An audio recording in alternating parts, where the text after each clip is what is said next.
Hello. Give people a couple more minutes to show up, as we often do. Let's close our music windows from yesterday.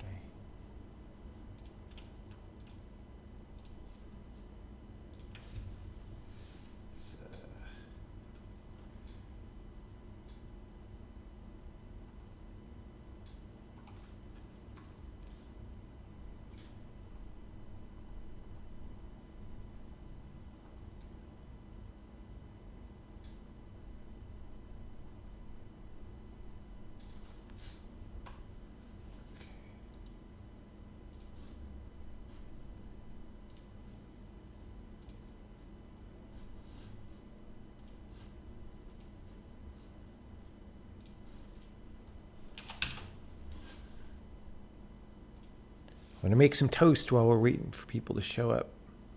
If only we can avoid rants.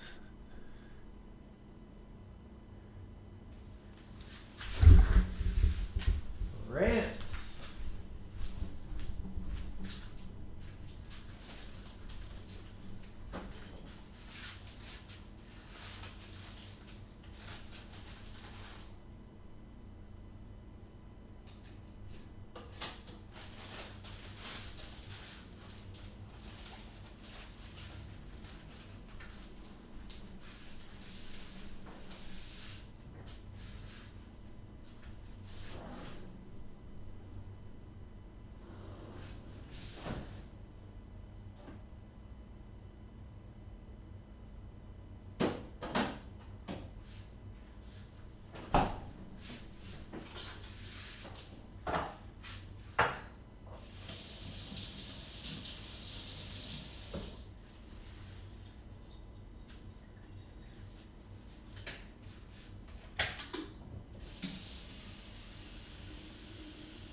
What's going on, people?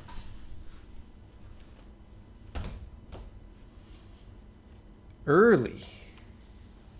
It's not early, it's 8 p.m. where I am.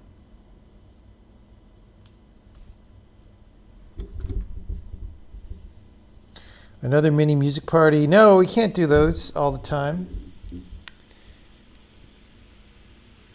It's another programming the compiler party is what it is. Ugh. We're so much slower when we're running the stream, but you know, that's okay. Managed to remove some more lines of code.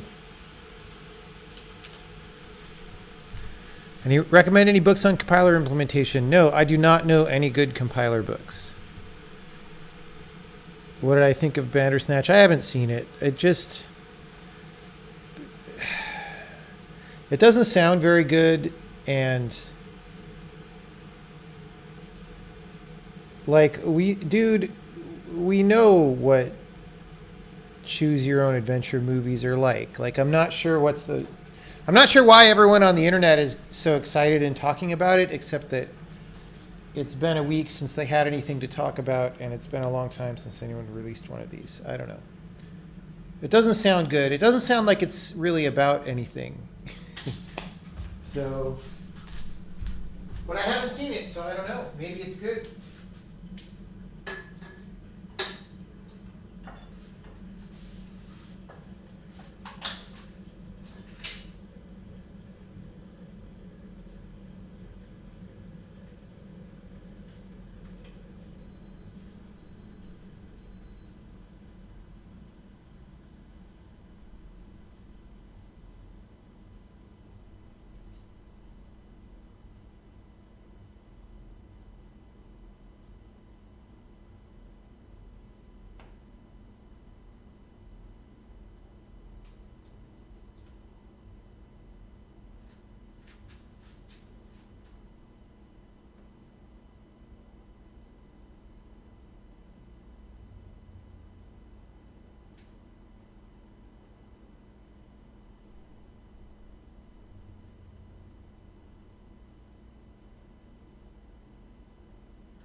Also, I've got to say, the thing about Black Mirror, where it's just negative just for the sake of being a negative show, it gets old. I mean, that's partially why I haven't seen so many episodes, but it's a little bit trite and unappealing because of that. Like, I think it would be a stronger show if it wasn't like a teenage angst negative show. And I don't mean that the characters are teenagers or anything, but there's this way that teenagers get when they're like, oh my God, it's all society's fault and society's so bad and blah, blah, blah. And it's like, look, there's good and bad sides to everything, right? And like a mature viewpoint involves seeing that, and Black Mirror doesn't have that maturity, so it's hard to watch.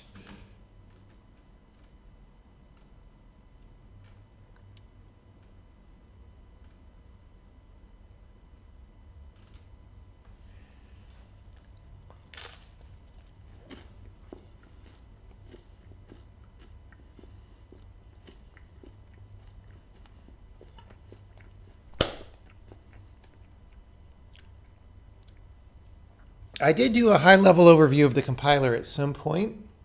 I don't remember what video it's in, though. I'm pretty sure it's on YouTube. But I don't remember. There's one where I talk about the pipeline that all the declarations go through and what happens in each one and stuff.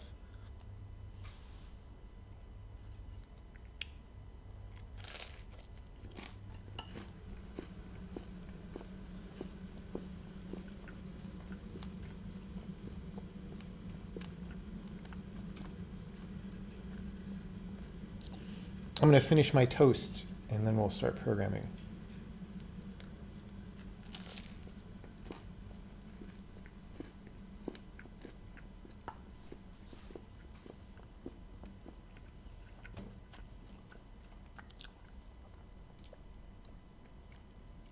Yeah, I saw San Junipero, and that was one of the better episodes, exactly because it wasn't obligatorily depressing. But that's like what? Out of how many episodes are there? Like 30 or 40? I don't even know.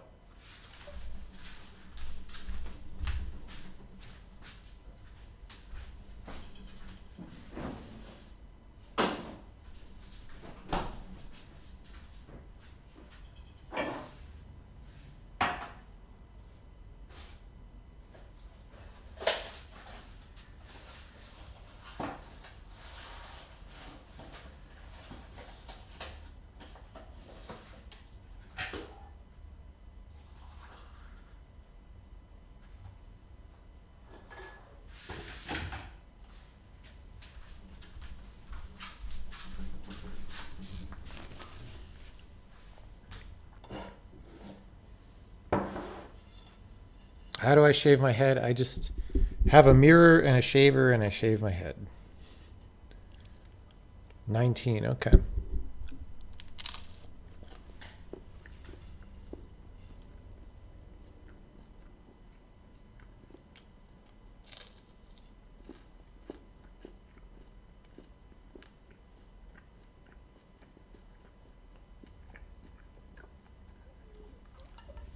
USS Callister I couldn't watch because it was so cringy. Like, the whole setup of like, this is a game company, but the owner is like a frat boy, and the lead designer who creates all the value for the company is treated like a nerd in high school. Is like, it was so cringy and not what anything is like in the real world that I just couldn't deal, and I couldn't watch the rest of the episode. So maybe it got better, I don't know.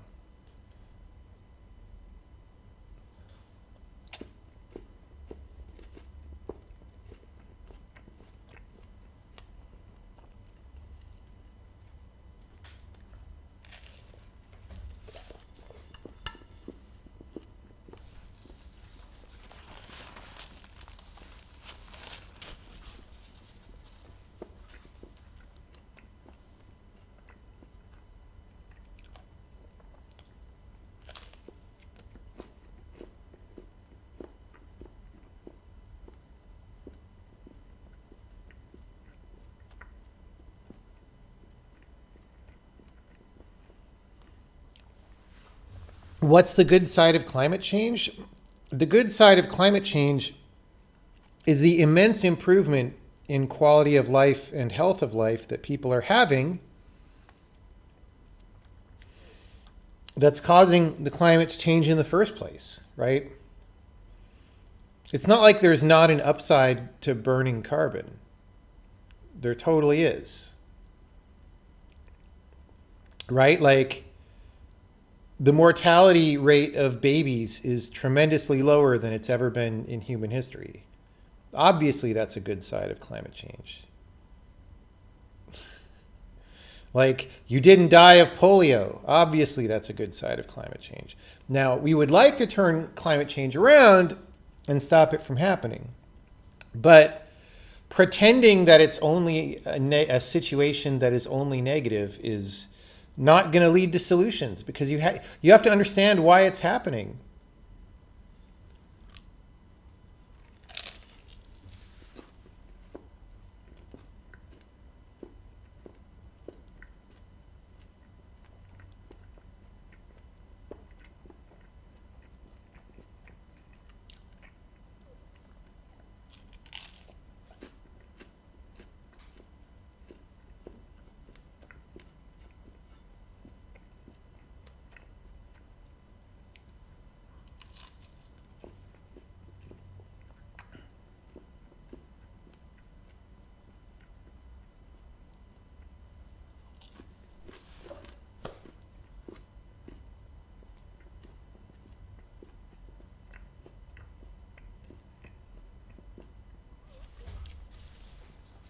All right.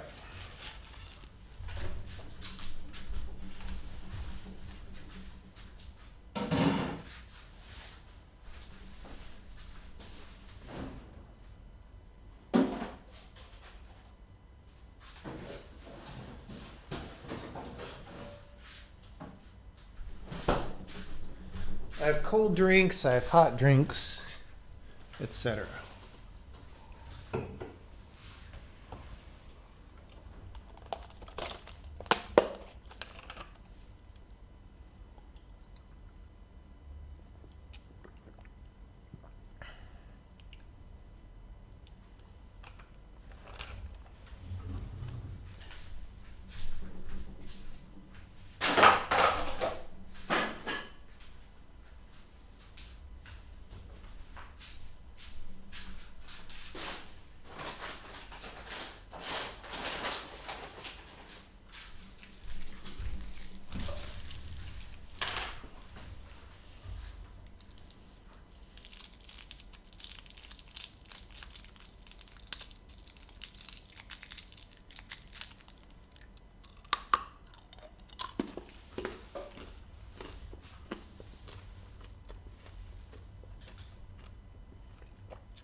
So earlier today, I did the last 2 or 3 pieces, like little trailing cleanups of the work that we did last night. So that was all good. And then I moved on to another thing. Well, I started looking at some other things on the to-do list, and one of them is relatively major. Just in terms of making the compiler more solid. And that is that the system that does modify directives and certain kinds of run directives when you polymorph a procedure needs to be fully reentrant to deal with this thing called bytecode stalls, which is when you start running code and you try to call a procedure and that procedure isn't compiled yet. And that's an unavoidable situation. You can't ever, avoid it by trying to precompile everything first, because there will be some programs that you could never run under those conditions. So, we need to make the bytecode engine handle this. And that's going to be, It's going to be several stages of work, and I started doing it today sort of from the bottom up before I realized that it was a relatively major project. So I want to sort of restart it and go kind of from the top down and just bring bigger guns to the fight, but leave the compiler in working shape the whole time. And so I'm not really going to change any functionality tonight. I might not even I might not finish this thing that I'm doing, but ultimately it should be good. And actually, ultimately, we might actually get a speed win out of it, because we'll be able to remove run dependencies, or maybe the entire run pipe, from the compiler. If we can remove the run pipe, that would be sick, dude.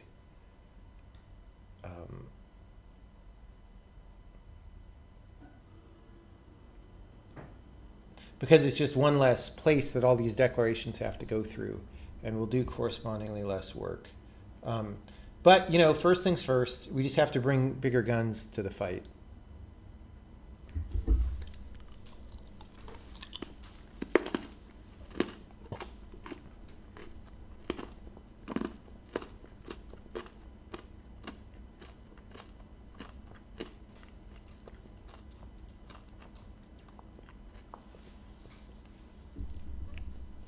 How did I learn to write compilers?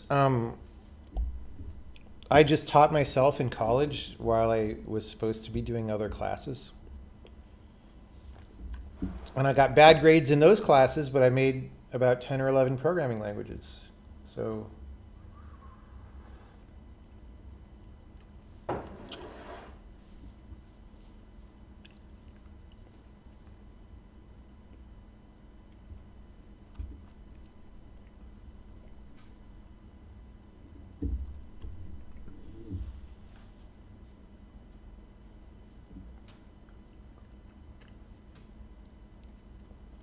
that'll be hard to leave it in working state. Actually, it won't. It'll be pretty easy.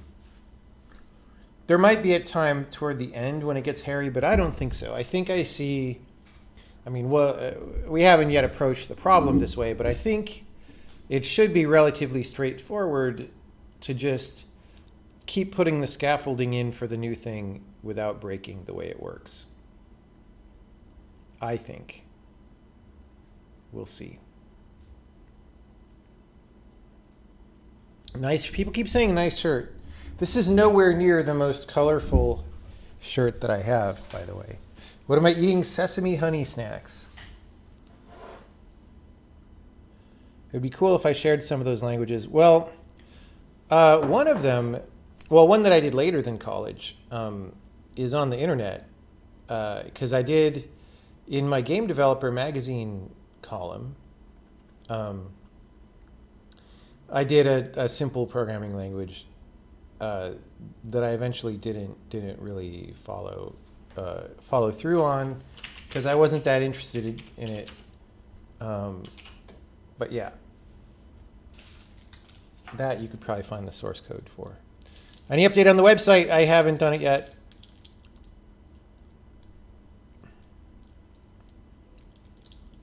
I don't know when it'll release when I do it.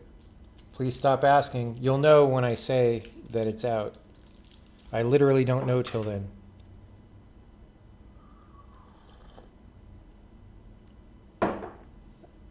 No, PSIL, no, that's not something I did. You might be thinking of something someone else did.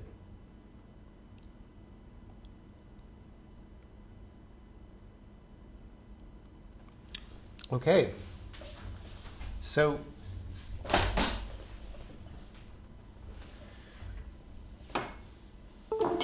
I might have to get a new keyboard soon, because this one, the plug is getting looser and looser. It just kind of comes out every time I move the keyboard now. Thanks, Razer, for your wonderful design. Okay, so this is the thing that we're doing right here. I'm actually going to put this on the top.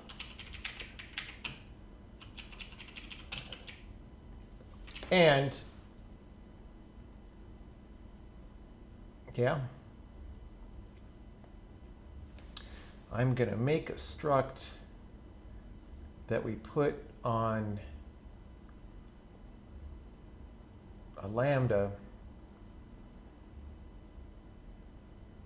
It's going to be called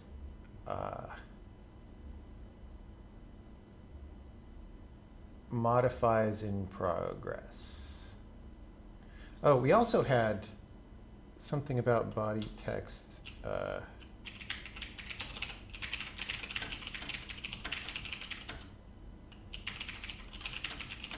This should be easier once modify does. Oh, lerp, yes.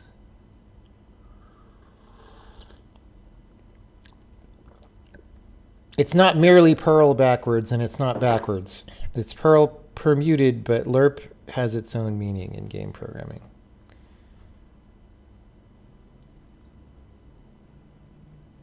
You were just watching the video for the original modified body text demos today. Great. So we're just making those work under hairier and hairier circumstances right now.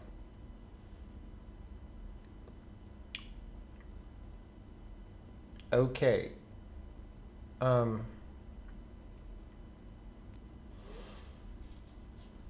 Well, I'm going to have a thing called, I mean, where is it going to live? So first, on a lambda,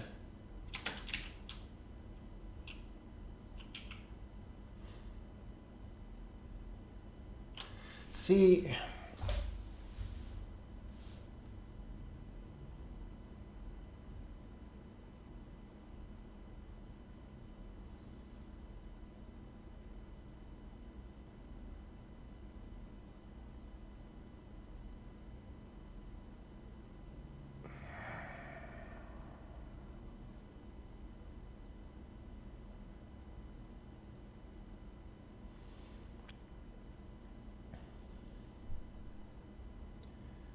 I don't actually, hold on.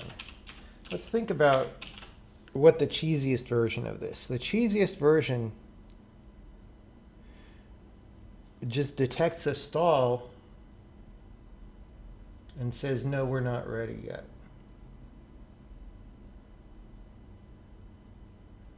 So we could do that version first.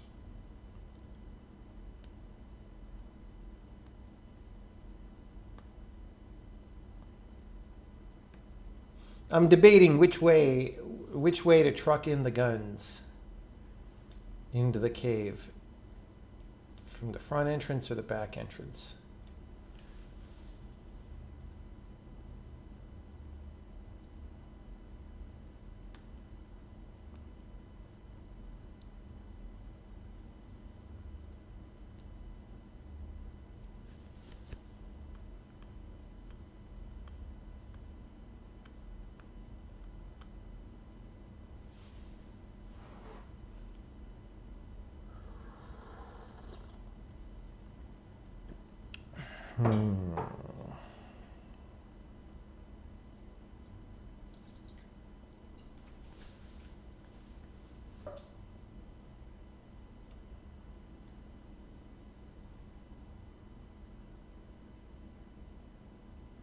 I think if we just detect it and say we're not ready yet for now, it could be very expensive to redo it, but at least we'll be able to redo it. So from that standpoint,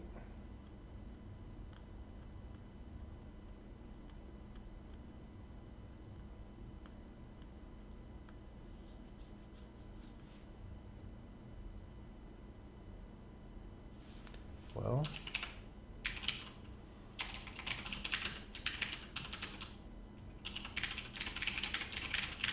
so we call run modified directive, and right now people who call this,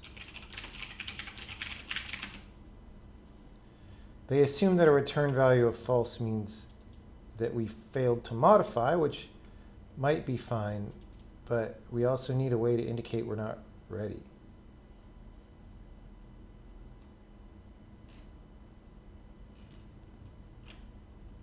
apply modified directives.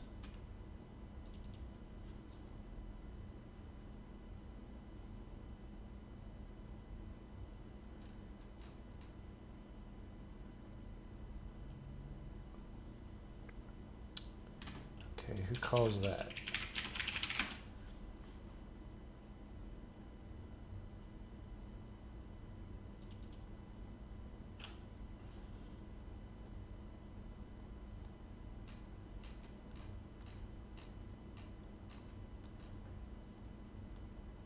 This is in do polymorph, right? So from here, if this tells us we need to yield, then okay, we can pass that back. And that'll be expensive. It's gonna be real expensive, but still correct.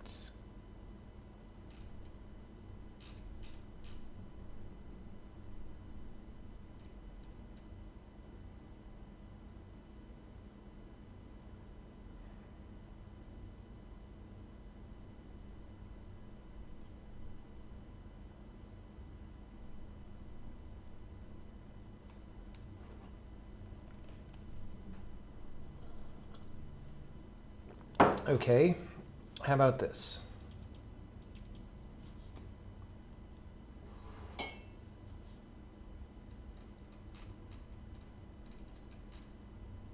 Struct polymorph, okay. That also has a yield. Okay, so what I'm going to do, just to avoid confusion, all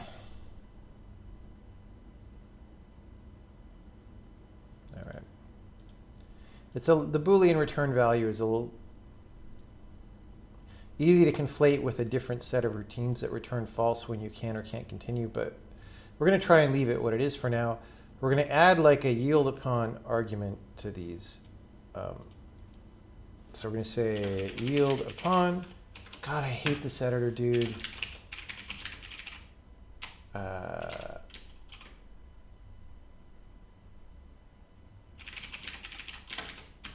my God.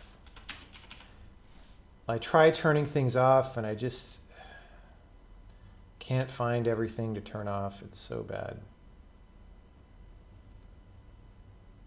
All right.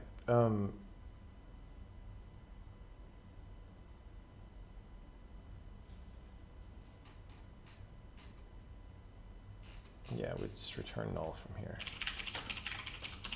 And then our other call to apply modified directives. Again, yield upon. I was just trying to cursor down to the next line and it pompously took over my controls. Like, dude, it's so bad. Why am I typing in this piece of garbage?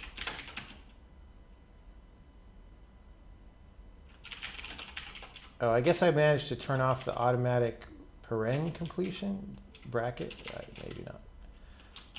Maybe I'm confusing that with something else.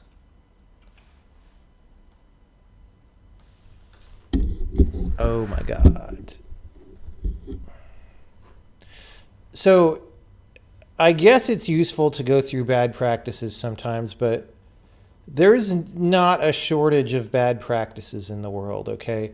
You could train up on all the best practices, not the ones that people say are best practices, because most of those are bad, but the actual best practices that good people do. And you could become exactly as good as them, and you're going to fall prey to a new frontier of bad practices that are being discovered at the edge of what we have the capability to do. So don't worry about it. Life will give you plenty of opportunity to suffer through bad practices, so don't do more of it than you have to. Couldn't you detect unreachable available bytecode in the loading of a given bytecode procedure? No. And the reason is because you can run general code, which means you can call through procedure pointers, which means you don't know what you're going to call unless you could solve the halting problem, which you can't because it's computer science.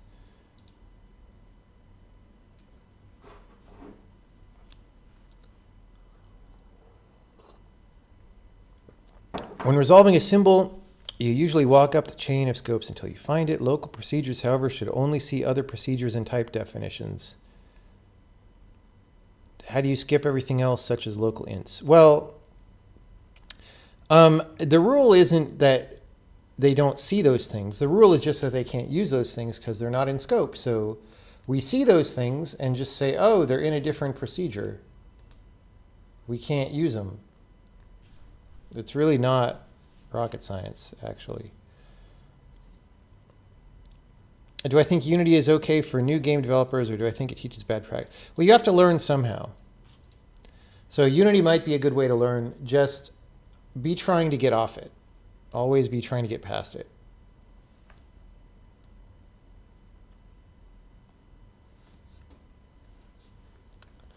Okay.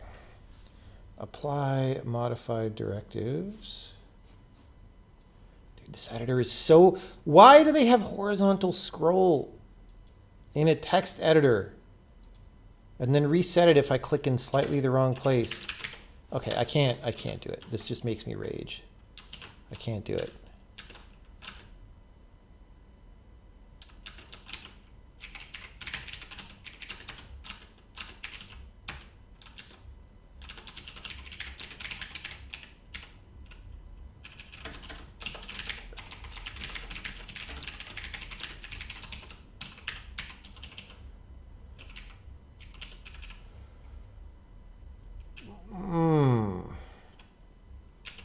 Let's make that non-optional.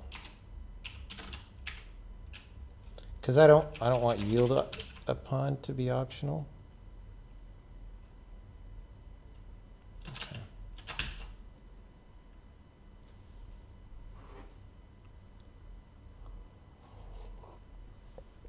Don't I prefer to cut down really long lines into several lines? No. No, I don't. Not always. Sometimes. Not always.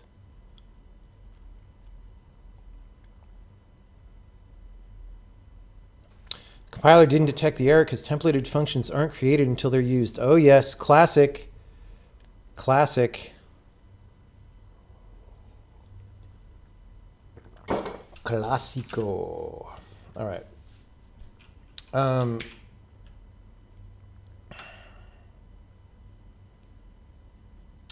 Well,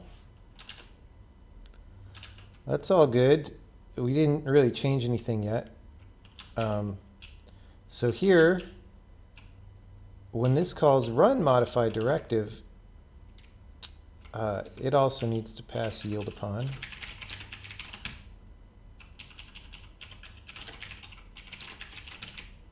And say return in that case.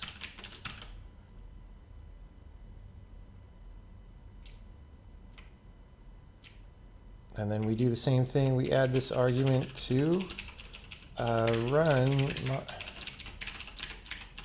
Oh.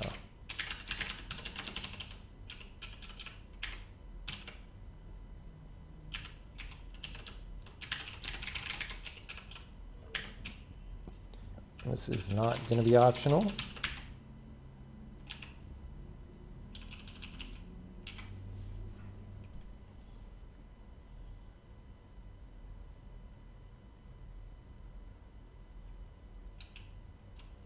Okay.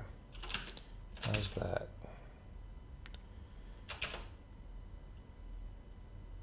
Yeah.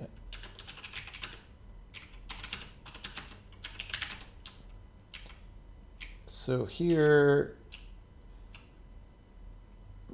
so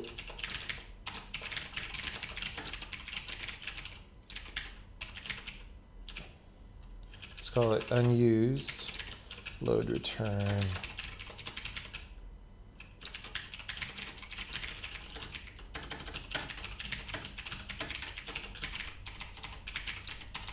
Body text can return a load. So we're just giving the parameter.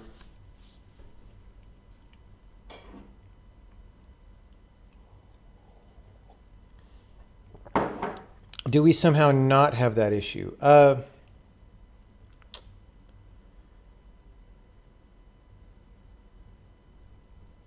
Well, it depends, right? So first of all, your compile time metaprogram is able to see and statically check polymorphic procedures. So that level of error checking still occurs, although you don't really know what the type is of anything inside them. But you could look for syntactic patterns that you don't like. Secondly, it does have to parse as a correct program, right? Beyond that, though, there's not a lot you can say about generic code until you instantiate it, because even if there's some random identifier in there that's typoed, maybe somebody's doing a using in there and you don't know what struct they're going to be using, and that struct might define that identifier or not, right? So yeah, sometimes you can't know unless you use it, sadly. Happy New Year for me and the cat. What cat? Chat. Oh, okay. Happy New Year, cat.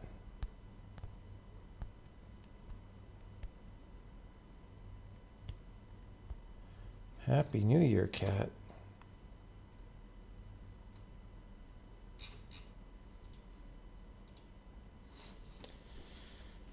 All right, well, we passed this argument.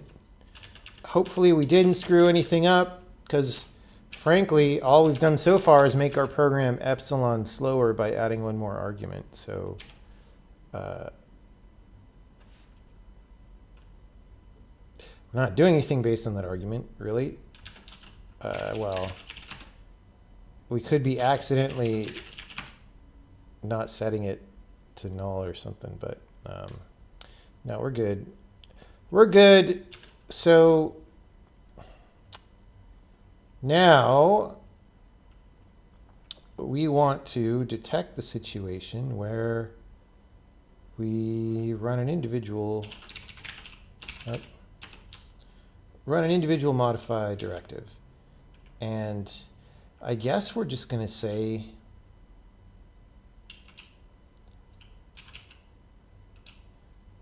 if we do not succeed, we're going to bail out. And that's not a very good solution right now. I think it'll still be correct. Hard to say.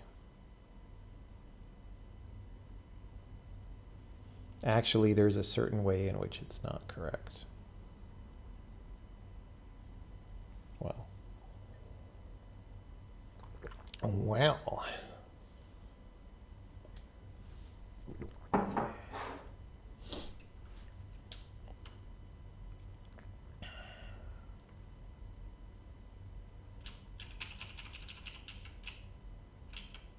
Okay, so we call run loop, and then we say if thread is stalled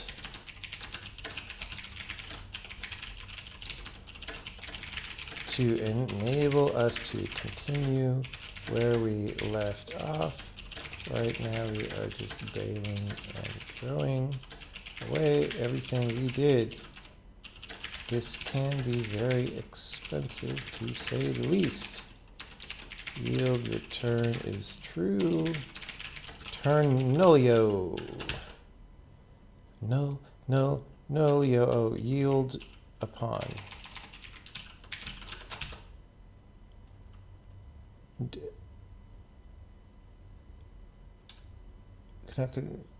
What? Oh. Right.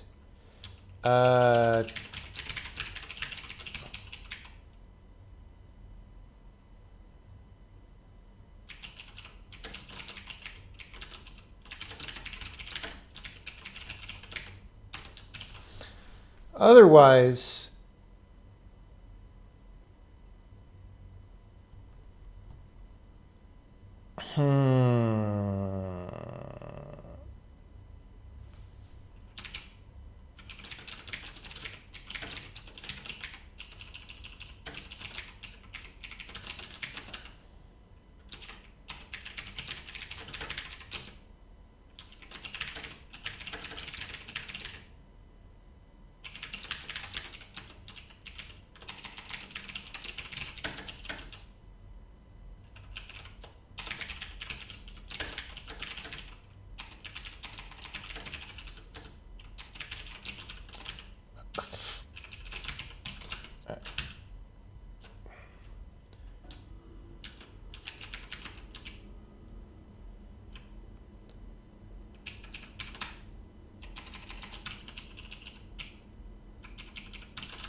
Okay.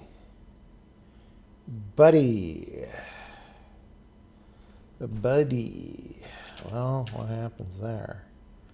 Nothing should be any different because we shouldn't really ever be stalling. But now we're going to experimentally take out a run pipe dependency and see what happens. But first, we're going to commit this. We're going to say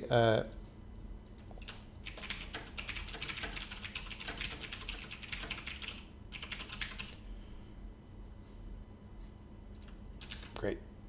Boop. Boop.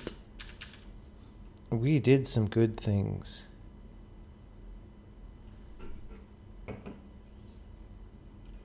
If you tend epsilon to infinite, then your program is now infinitely slower.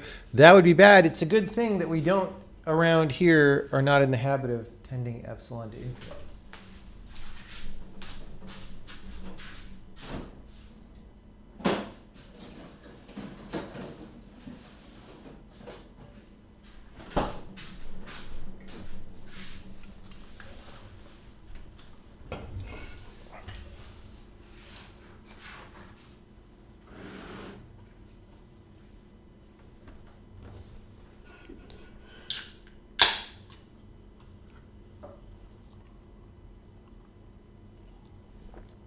Okay, so we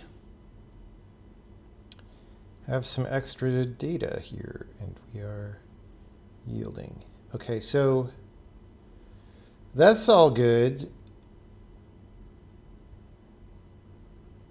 Yeah, okay, so we're going to go here, and we're going to go. So this is the whole area that we were editing yesterday, which is what happens in the type checker when we call a procedure, and what is all the various work that we could do in all the different cases of whether it's overloaded or not overloaded but polymorphic or just a regular procedure.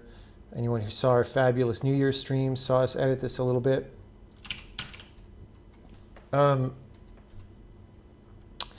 the bottom of here, there used to be more stuff here yesterday. I cut out one of these dependencies. This is the one that we want to get rid of because of this thing that I explained where we have to handle stalls in the bytecode engine anyway. There's not really any point to having a run dependency. And in fact, this whole dependency architecture is a thing that I did in the first version of the compiler and then revised it again for a later version and revised it again. It's never really been a good idea, and we would like it to go away. We would like to not have it anymore. And this is another way of helping us just phase it out. Phasing it out. So I suspect that if I comment this out, we're not going to work.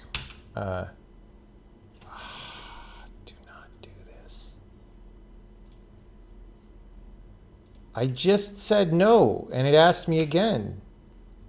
Like what? Why let me uncheck the box if you're going to ask me again? Wow, that's amazing. I don't trust that. What even just? Okay.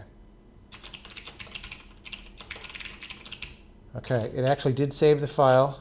Let's rebuild the whole project now. I have no idea. This is why people ask me, like, why don't you think IDEs are good? And it's like, because they're doing crap like that all the time. Dude, I can't even stand to type in this thing.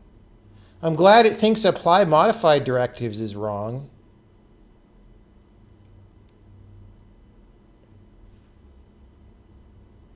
Oh, it's got a stale version of the header file because it hasn't bothered to recompute it. So its cached version is missing the last argument, so it's telling me it's wrong when it's not. The program compile.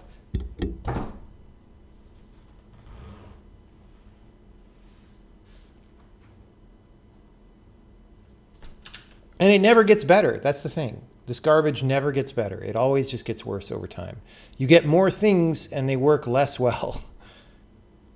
Are these thread stalls stalling the whole CPU core, or is it just stalling a job task, whatever? Not even that. It's not even a thread. I call it a bytecode thread stall, but these bytecode threads are running in the main thread of the compiler. They can run in separate threads, but these ones are in the main thread.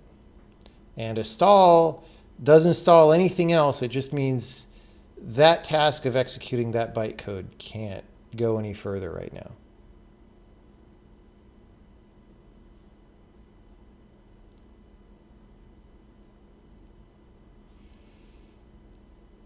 Oh my God.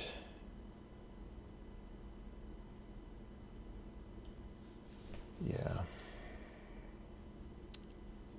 At least it's not popping up the little light bulb with stupid suggestions like on my laptop.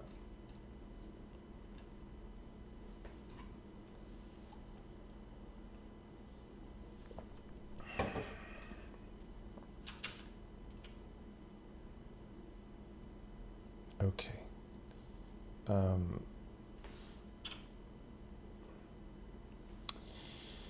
Well,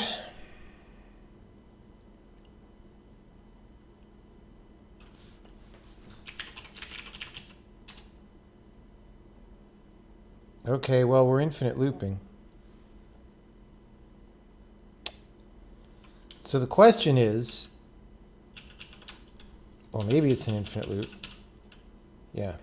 So let's try and see what happened there. It might be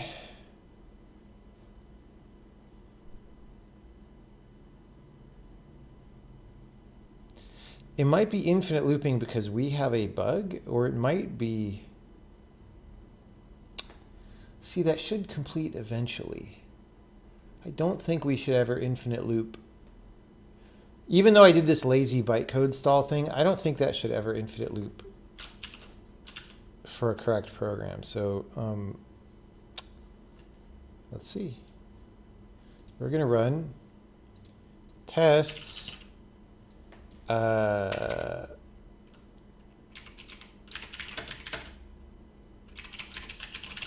we go.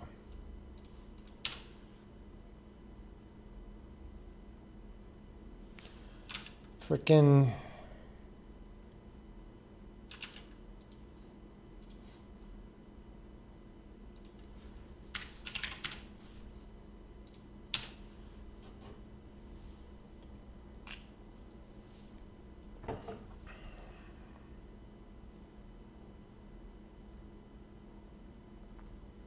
okay. Break all. Okay. So we're running a modify directive. We're going to return. Come on. Fucking piece of shit. Just go up the stack. Okay. So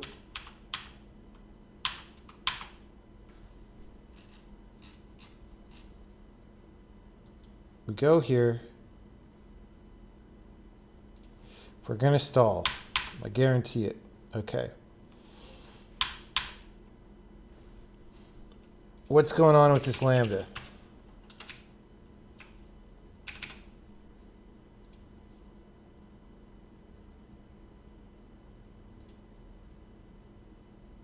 It's really hot in here. It's in pipe patch. Being in pipe patch means it is not ready to run.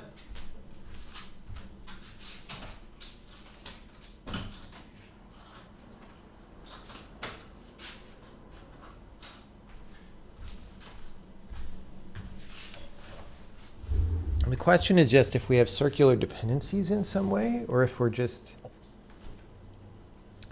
never returning from this process for now.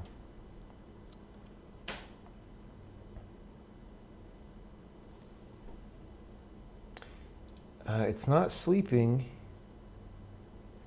so it's just in patch pipe.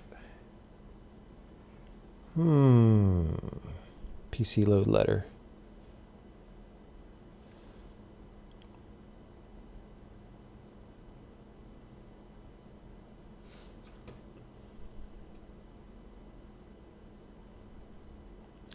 If you made every procedure polymorphic, would you then be programming a language like Python?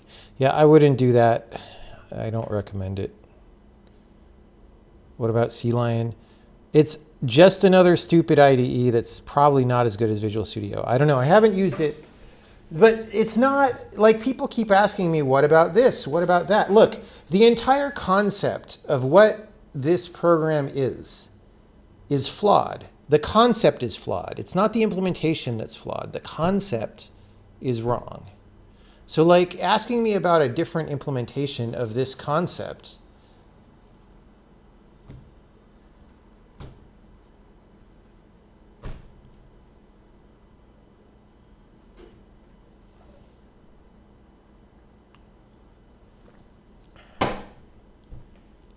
I'm not going to explain what's wrong with the concept of an IDE again. I've done it many times. I wish I had a link to a video that I could send you.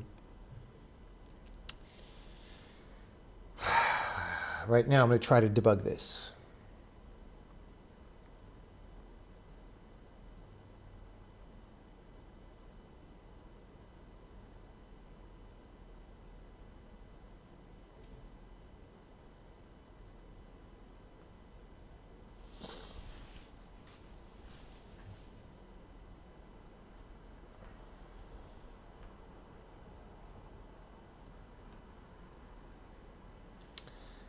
So one thing I could do, well, let's just see what happens when we return from here. But we're also going to say, okay, we're going to copy this 58383 so that we can break on that if we ever, well, okay, we can look a little more at it right now. Like, does it have dependencies? It's got one dependency. Pipe flags 192. I don't remember which frickin' pipe that is. Line 541.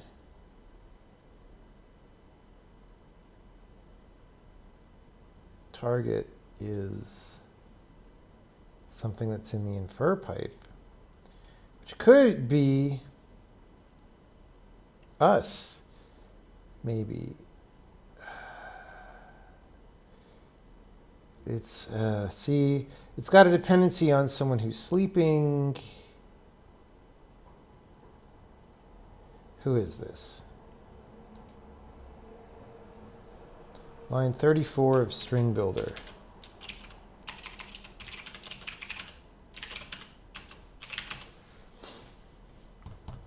Init string builder. Dude, that's easy to compile. Why is that sleeping? Okay, at this point, so this doesn't ever depend on anything polymorphic. Okay, so if this is failing to build, then we broke something. We broke something. Let's see. Let's see. So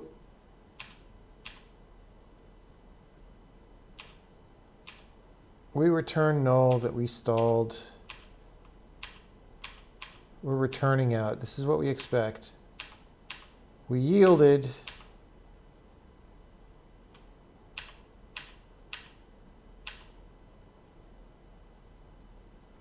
Gee, I'm sure glad that less than 1 millisecond elapsed. God, what a garbage. It's just wrong about what the line numbers are. I don't even know what, oh God, okay. So this means there's a control M in the file. I know this from experience. As soon as you have a control M that snuck into your file somehow, because fucking Emacs, one of either Emacs or Visual Studio does this, then all the line numbers are off after the control M. And there's no way for me to fix it without recompiling. Thanks, Visual Studio.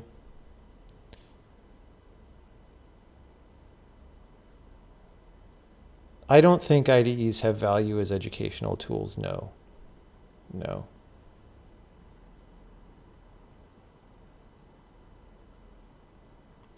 IDEs are bureaucratic things that get between you and programming. And, okay, just like, you know, like, let's say we want to help people find jobs.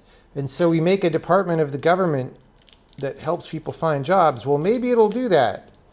But it'll also find ways to make itself bigger and bigger over time, because that's its job. Same thing with a subgroup of any corporation, right? Let's make an initiative inside our company to find new territories to launch products in. And then that group will magically somehow, as part of its mission statement, try to make itself bigger and stronger, because that way they can do better at their mission, right? Same thing with IDEs. They become bigger, more invasive, more lines of code every year, and they don't actually do hardly anything, right? But they've declared that their job is to sit between you and programming, and they're going to keep doing that. And the layer that gets between you and your program is going to get thicker and harder to penetrate, all right? It's not a good thing. It's like having a tumor in front of your face. It's really bad. Would I say that there isn't a possible implementation of an IDE that could be good? Well, that would be a very strong statement. But what do you mean by of an IDE? Like by the time it becomes good, it's a different thing than this. I'm saying there is no implementation of this that will be good, yes. There is no, this thing that you're looking at on the screen has no version of itself that is good.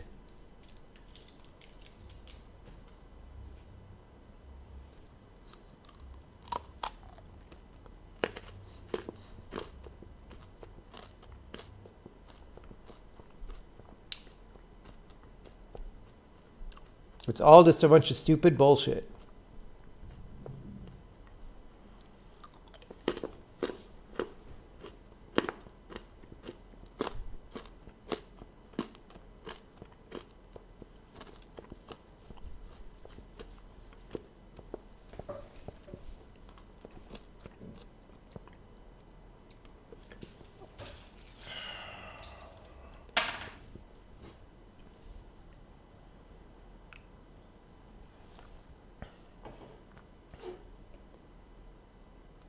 By the way, the reason this whole thing was invented was to try to keep programmers on Windows and keep them from programming for other operating systems. That's where this comes from.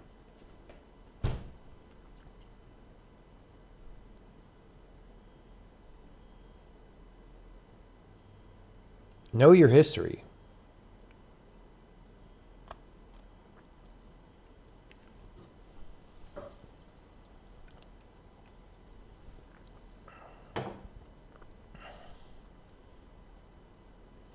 For a kid who doesn't know how to use command line tools, an IDE is a godsend. How many tools do you need to know? Type CC and the name of your program.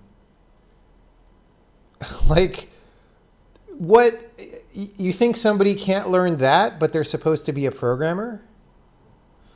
But they're going to deal with all this crap on the screen? Are you kidding me? You accidentally touch one value in this thing and make it wrong, and you're not going to be able to build your program, and you'll have no idea why. It'll just be like a mysteriously non-correctly compiling thing forever. You'll never know. Some kid who can't figure out a command line will never know. That's for sure.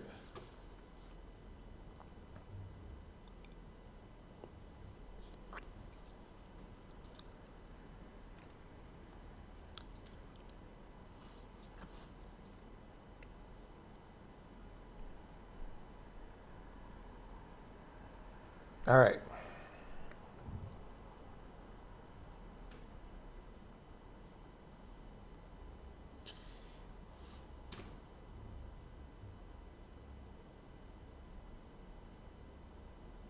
Should you work with an IDE at all? I don't recommend it. But, I mean, if you're just learning, do whatever seems easiest to you. But, you know, I'm just saying. Well, do I get rid of my Control M and recompile now? Or what do I do here?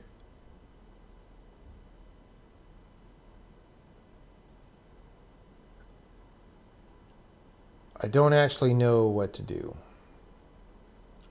I'm in the middle of debugging, but I can't frickin' see correctly what line I'm on. So Let's just watch ourselves return all the way out.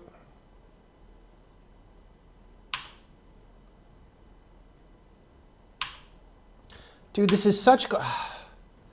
Not only am I on the wrong line, but there's another wrong line thing that this thing does about when you're exiting from a block, you can't tell what line you're on. Even though that used to work many, many years ago, and then the summer intern who came in to rewrite the C# version broke it. And they're too fucking incompetent to ever fix it. Okay, we're returning out of so many levels. So we came out of our infer job. Okay, we're in a different file now, so we're actually seeing correct line numbers.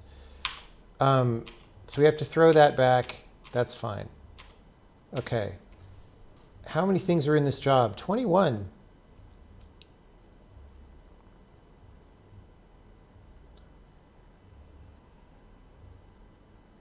So, like, what's the problem? Are they all...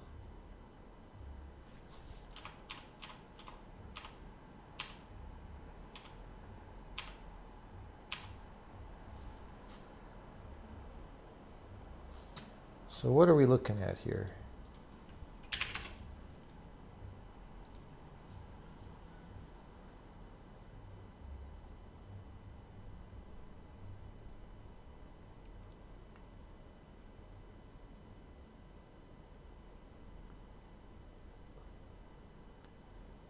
Okay, whatever. Let's just, well, hold on. I want to know. It's another procedure. It's line 3887 of old bugs. Okay. And it's depending on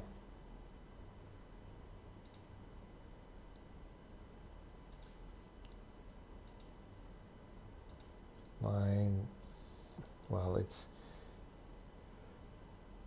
yeah.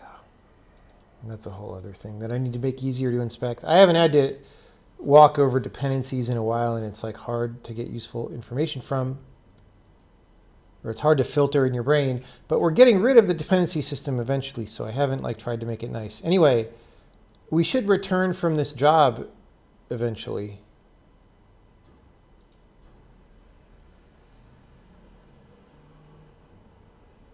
Okay. So wait for job completion does nothing. All right, so let me just see, what are the pipes? We've got infer pipe, size, send messages, release holds, bytecode. Wait, that's not right. How many frickin' pipes do we have? This is done. Output C. Okay, I've got the names there. This is the frickin' run pipe. All these things are waiting in the run pipe.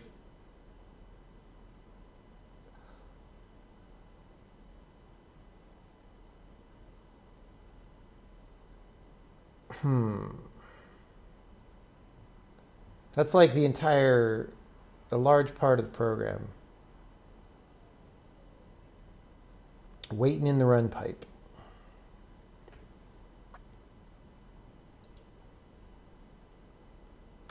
We've got stuff in the patch pipe, including that declaration that we looked at.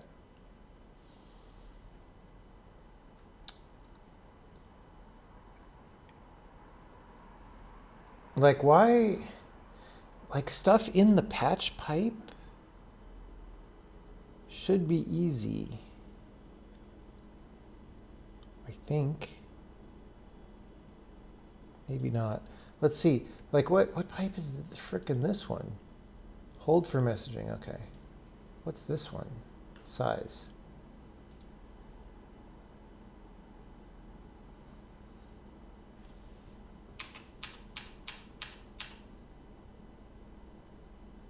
Okay.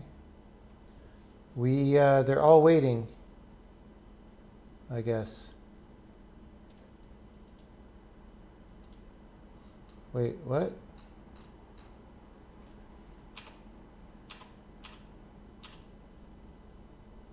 Okay, one of them was not a type that we do anything for. Okay, this one.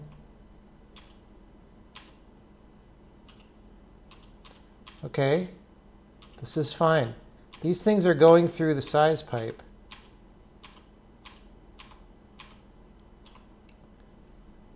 And they're going to the message pipe. So the compiler actually is making progress.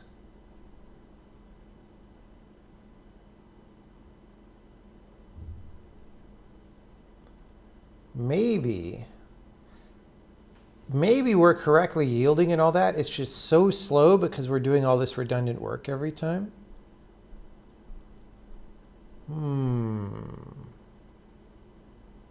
See, I assumed that we were infinite looping, but technically we are not, because some of the things that we're compiling progressed forward through the pipeline stages. Most of our program is at the end.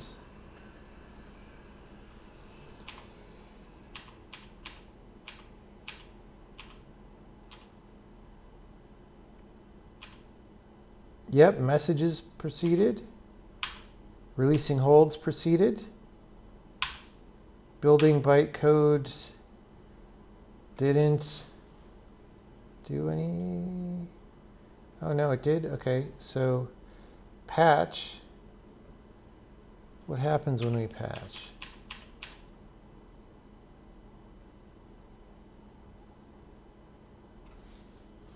We have 84 things that didn't proceed.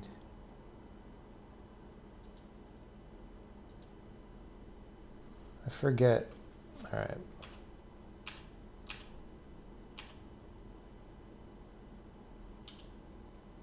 Well, that's going to the run pipe.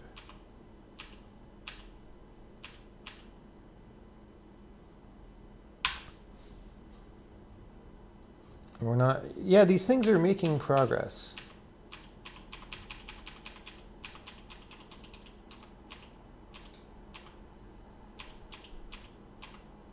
Okay. Let's go to the next loop.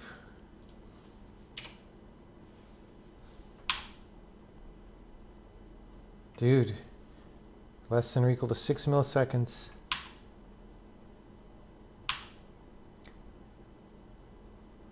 Wait, did we add more things? What?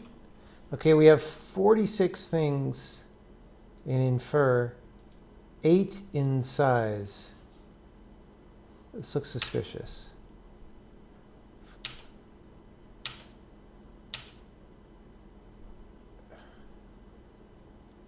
Oh.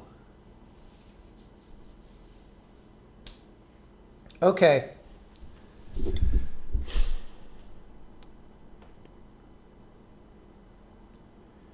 So we're trying to do these stalls, and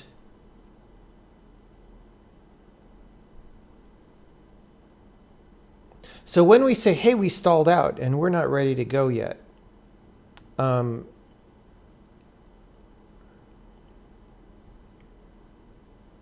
we probably generated polymorphs and stuff that are now flowing through the pipeline.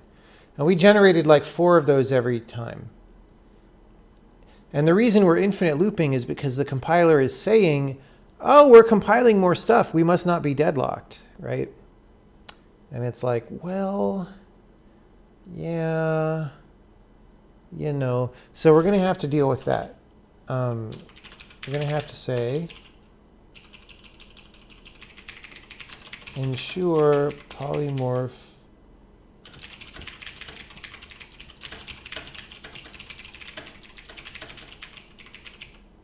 due to stalled modify runs. And what they would do, there's a way that you say, hey, compiler, that thing that I just scheduled with you to compile, undo that. So we have to say that. But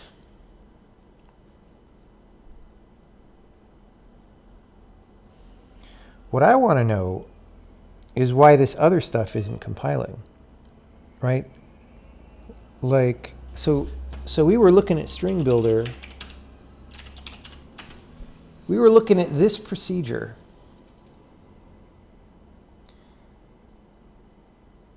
It is in the patch pipe.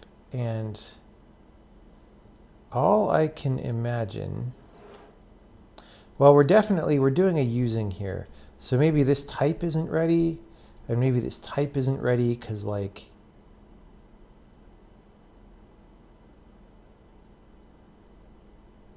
well, its constructor isn't ready because it's, we must have a short circuit for that kind of thing though. But none of these are polymorphic, which is where I would expect to have problems.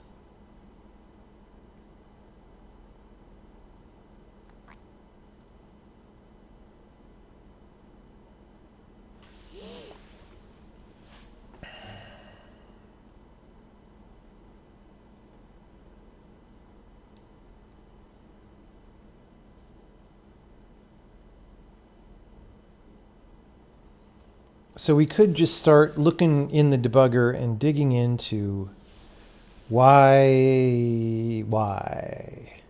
And that might be hairy and take a long time.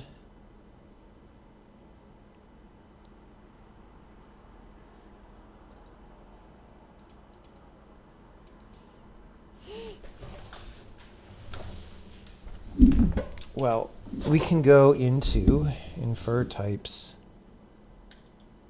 Well, we can step down in there right now. And we'll say, what was our number that we saved?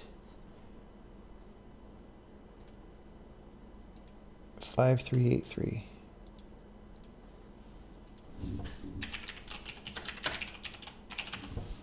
Close. Bam. Oh, maybe that's in size.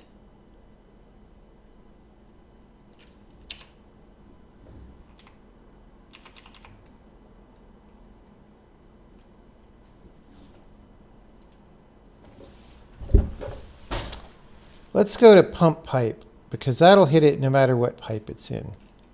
Add to pipe, throwback, exit pipe, clear sleepers, pump pipe. Here.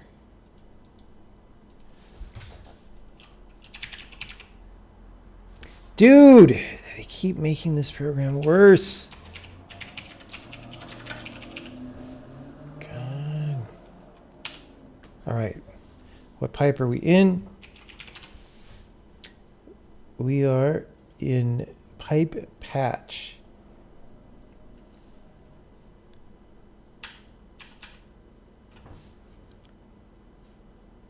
We have one dependency. I forget. So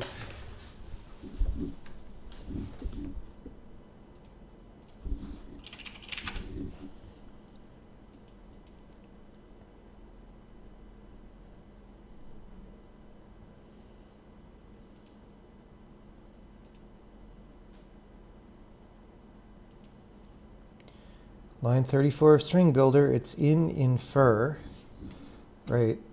So that one, let's look at that one. 5384.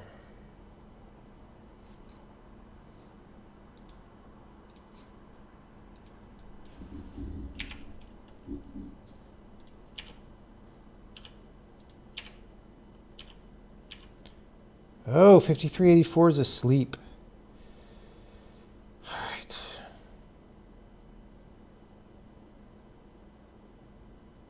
We have to go in there and we have to go back to 5383.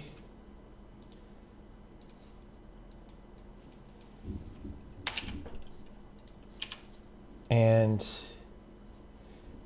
get to 5384 again. So who's this guy sleeping on? That's struct. That's what I thought. Now, why is the struct not going? The struct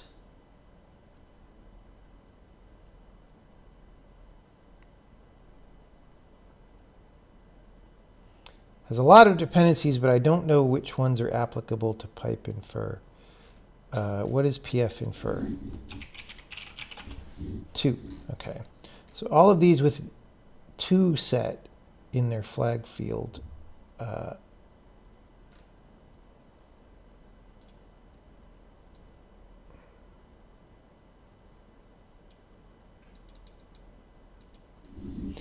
And like one of these is going to be the frickin' constructor and whatever. Okay. Pipe flags 12, that doesn't have a 2.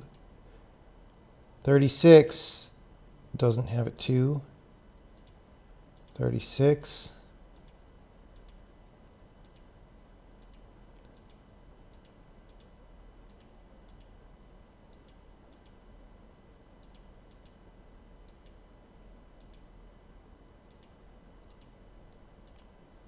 Wait, what pipe is this guy even in? 12? 12. Nobody has a 2. Okay, hold on. But he's in infer.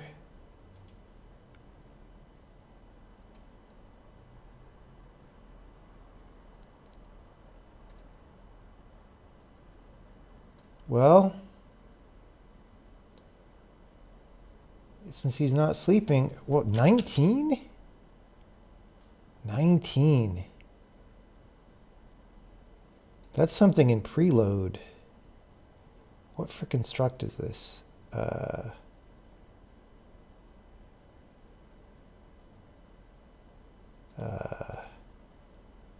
Doesn't even have a... Okay. This is like not even in preload. This is something constructed by the compiler at startup. Are you kidding me? You are joking me. Okay? You are fracking joking me. 19.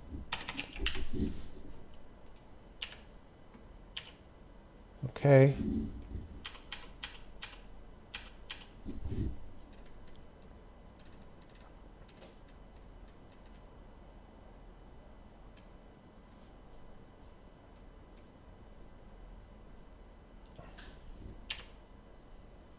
Our dependency cursor is 16. We are done with our dependencies, so we're going to the output. We must get thrown back or something.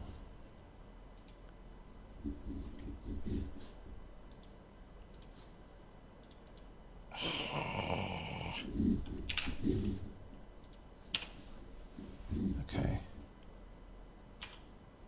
It's waiting on body text. Well, or is it do not infer yet? It flags. Do not infer yet. Why not? Have we like not completed the preload? What is going on? We must have. We must have. Preload complete. True. Finished preload. Yeah. Okay, so what is this thing? It's struct 19. Oh, it's the context. I bet it's the context.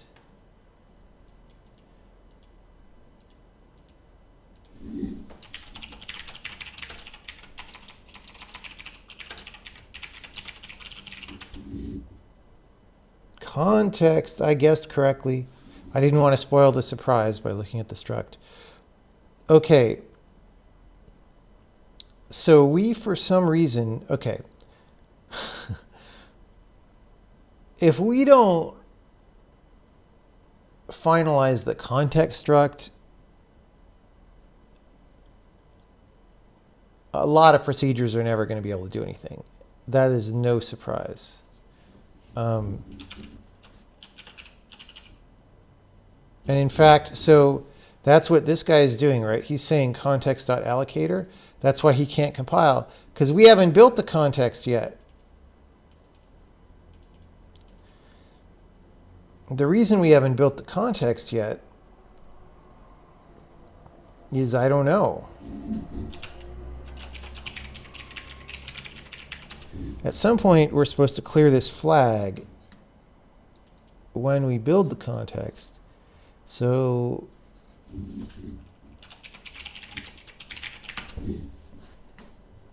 compilers, they get complicated. I am not sure why this all broke. Maybe we're adding something to the context that is blocking on something, right? I don't know. Let's see.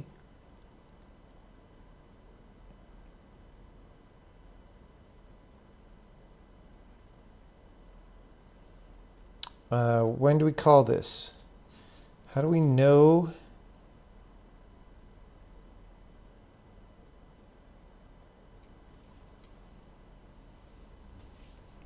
It's when we get to this phase of compilation, which we are never getting to, probably because of all the stuff we're adding. Yeah.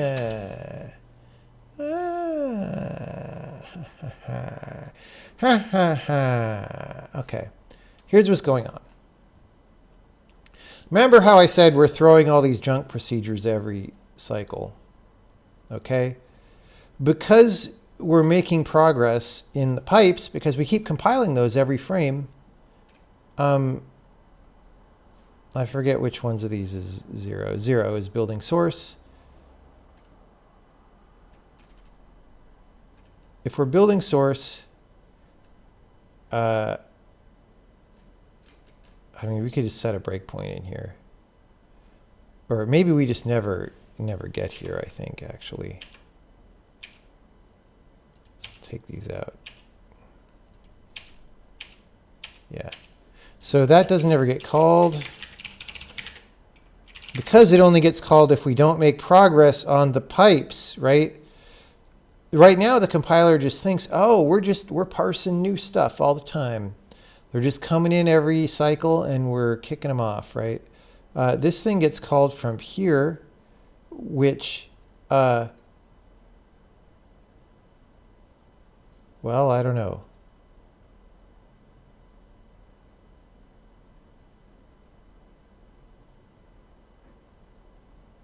Flow pipes returns true if anything changed, right? So like next time we come through here, we're going to go here, do this stuff. Now we're going to return true because things change. Okay. Ta-da! Now we understand the behavior of our own program.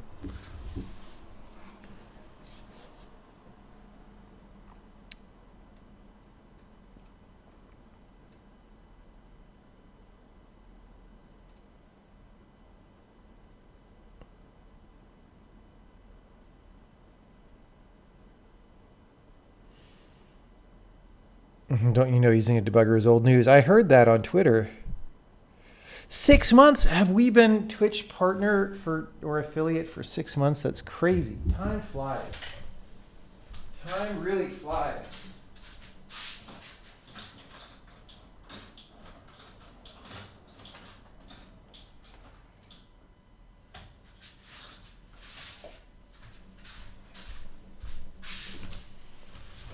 It's bananas. B-A-N-A-N-A-S.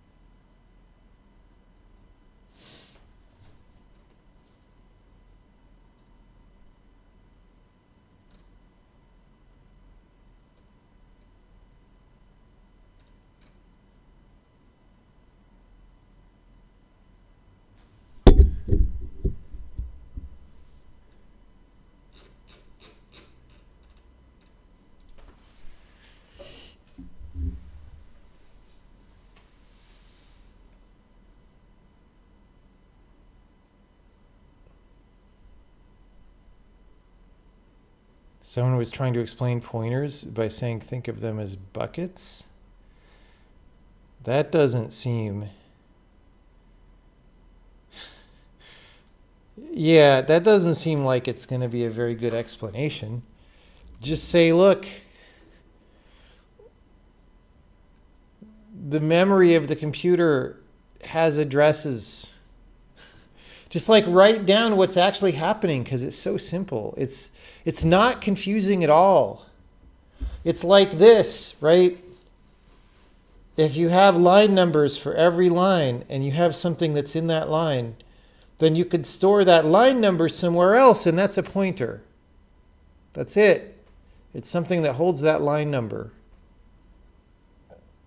Very concrete and easy to see.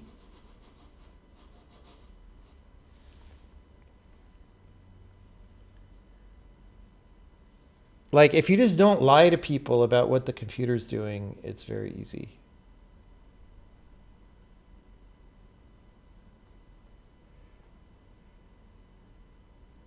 It is confusing if you describe pointers as buckets. Yeah, that's what I'm saying. People make it confusing. It is not confusing at all. Of course, it's not hard when you know it. No, it's literally not hard. It's like you have some variable that says line 1443 in it. And then you could use that to put things into and out of 1443. Or you could do math on it and do 10 lines after 1443 to 1453. That's what a pointer is. That's it. That's all it does. It's literally just the number of where in memory your thing is.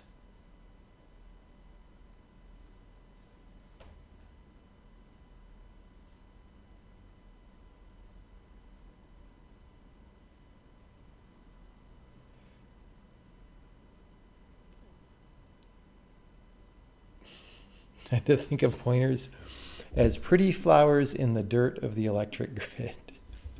That sounds even worse than buckets.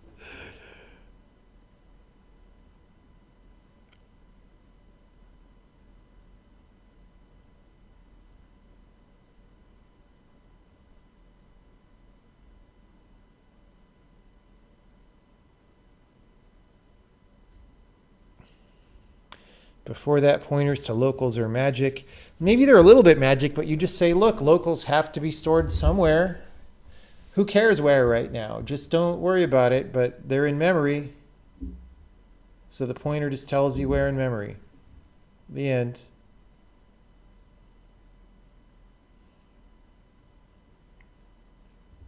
Yeah.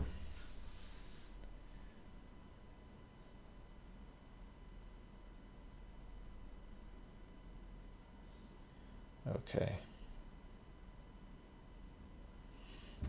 Now, so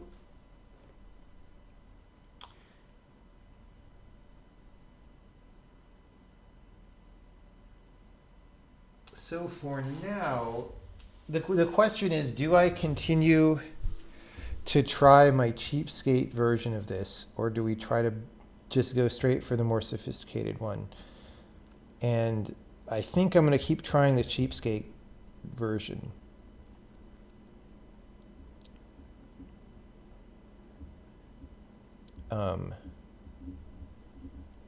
Because if we can get that working, we can do a lot of good with it. Like maybe we can get rid of, like, are there even other run dependencies in the program?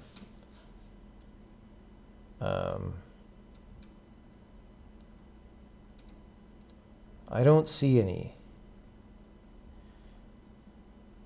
So like that could mean that pipe run can go away, which means that at minimum, all these lines talking about pipe run go away. But like there's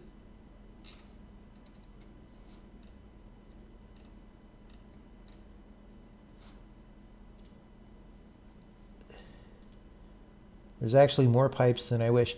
0 is not an actual pipe. We start at 1 for random ass reasons. So there's 7 pipes right now. We could get rid of one of the 7 pipes. That would be pretty good to do.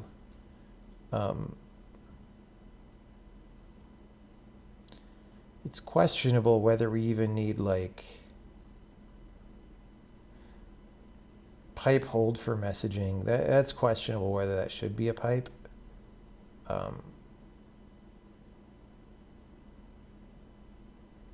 But we would start to think about that after we got rid of RunPipe. RunPipe is ugly. We had to have this cycle breaking algorithm. I had to do like some graph theory crap. It was not good. Look at this. We're allocating 32K, although this is maybe not normal compiler behavior because things are piling up because we haven't allowed it to declare the context.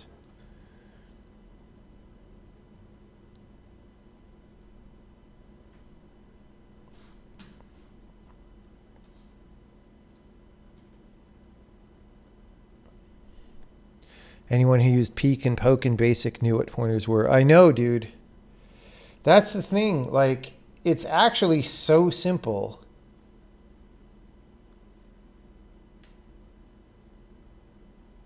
It's kind of crazy how we managed to make it complicated.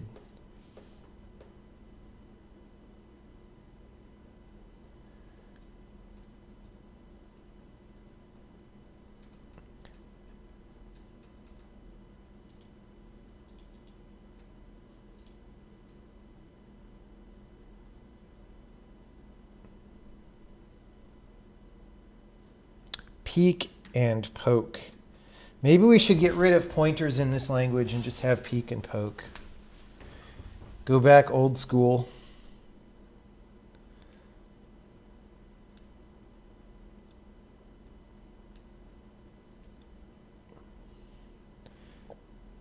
What's confusing is the pointer syntax. Well, I think that's part of it, but I have to agree that the way it's taught is terrible a lot of the time.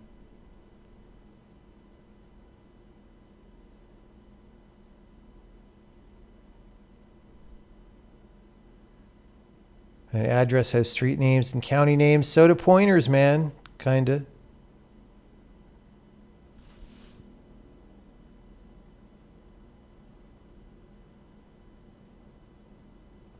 But people don't need to know that. They just need to know it's just a number. It's just an integer.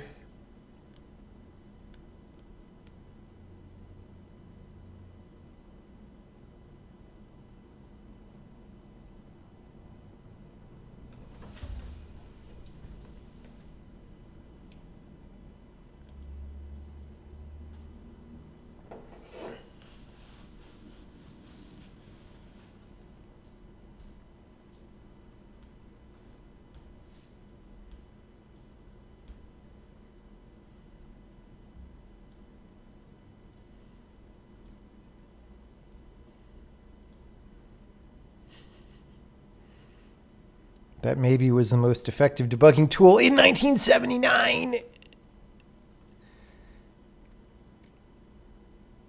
Chili style. We should have a chili style stream sometime. That would be good. I would enjoy a chili style stream.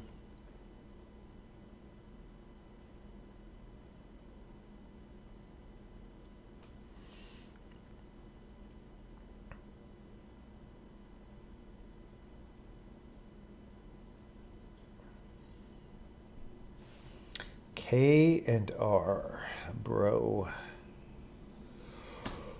Oh, okay.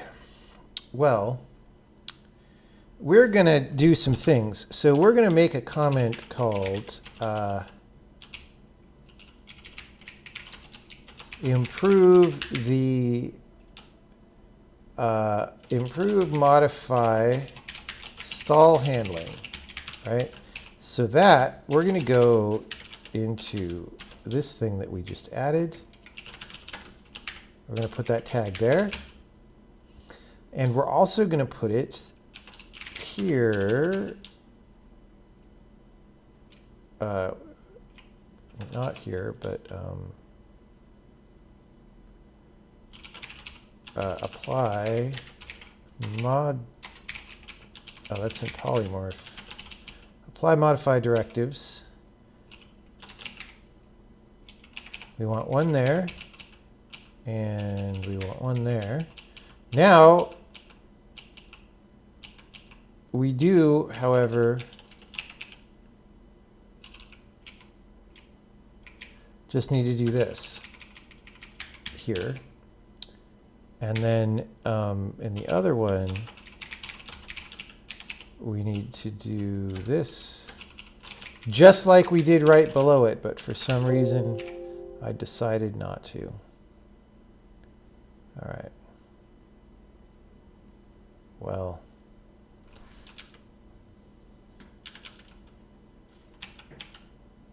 let's try it.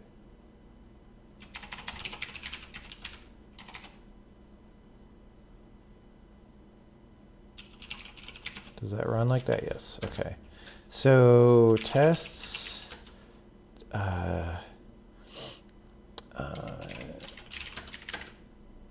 What test were we running? Old bugs.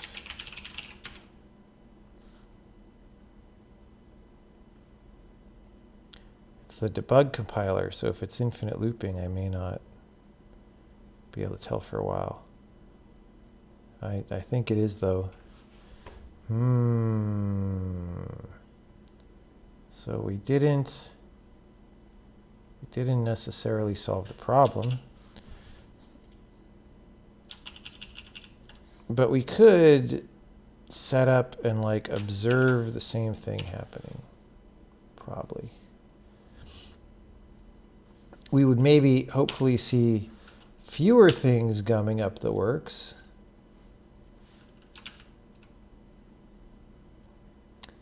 The problem, okay. The problem is we could have queued multiple polymorphs. Yeah. All right, let's look at the pipes. 48, blah, blah, blah. So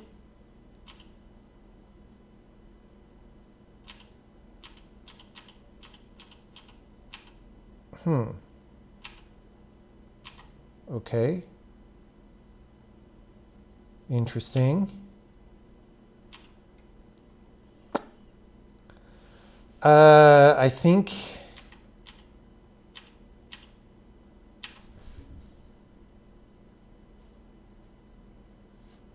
well, this is pipe 0, which isn't even a real pipe.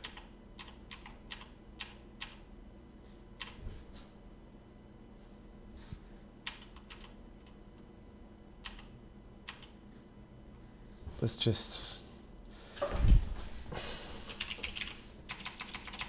It's stupid to make a data breakpoint for this, but I'm going to do it. Data breakpoint 646 F774. Okay. Run to cursor. Oh, we never set it. Okay. Propagated any block rejections. Okay. So now we're infinite looping, not because of that, but because of this. Propagate, oh God, okay. I think one of the things that we are polymorphing contains a static if inside it.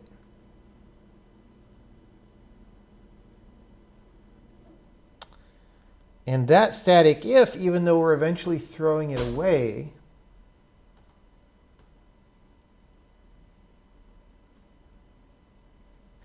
is setting this flag.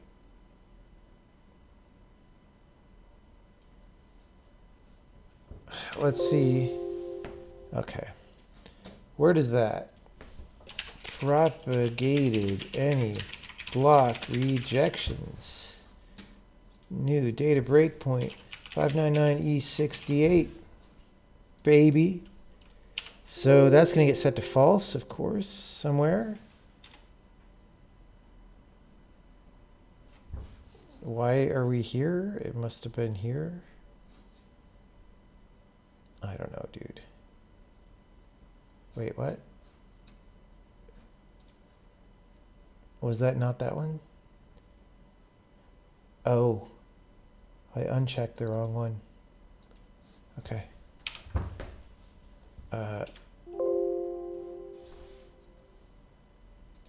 Okay. I don't know where this gets set to false. Maybe we missed it. Note uncompleted using. Oh my God. Okay. So this is an actual problem in the compiler because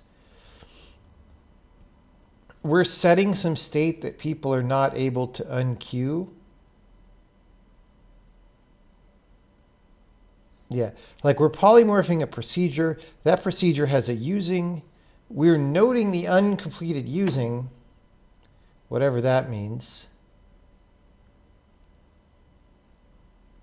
Well, we're marking the scope as waiting on this. But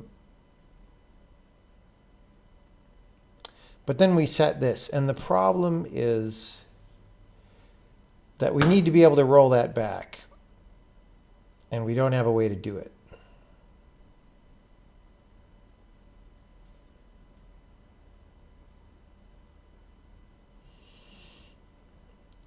We could make it an integer that we increment.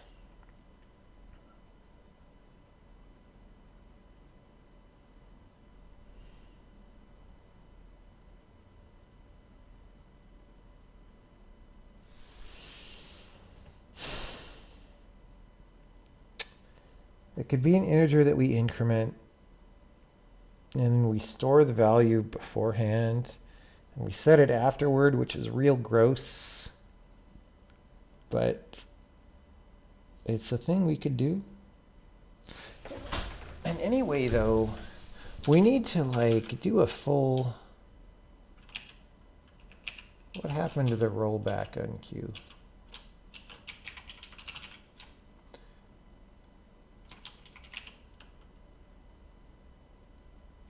There's this whole situation.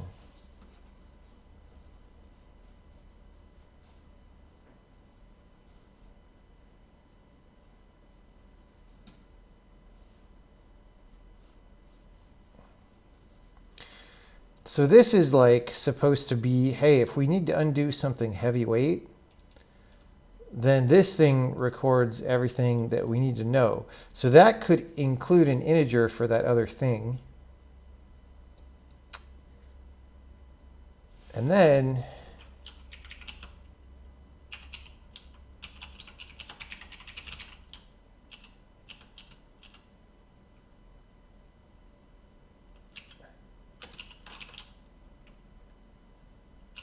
we use the rollback state here, which really means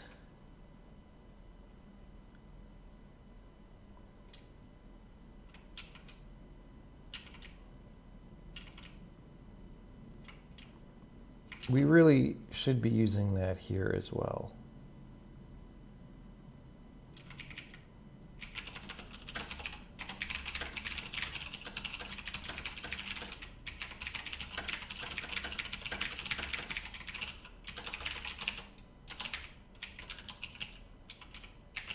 So this rollback can contain that other number.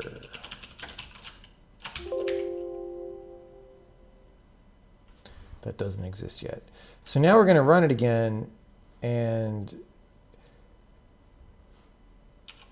we're just going to verify that things didn't get worse. Like, because maybe the rollback ain't doing what we want it to do. We're going to let it run for a bit. It's running down a dream that never would come to me. All right, pipes, there we go. I don't see any extra things.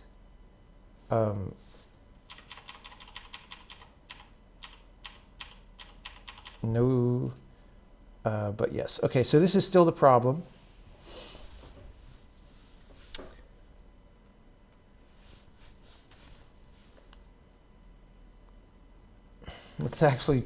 Let's just tweak that to false this time, just to see what happens.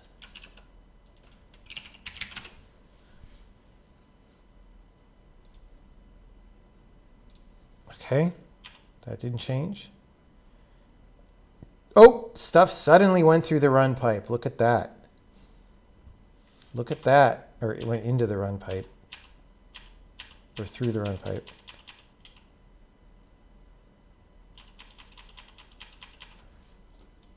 Wait, what? Why are we doing all this again?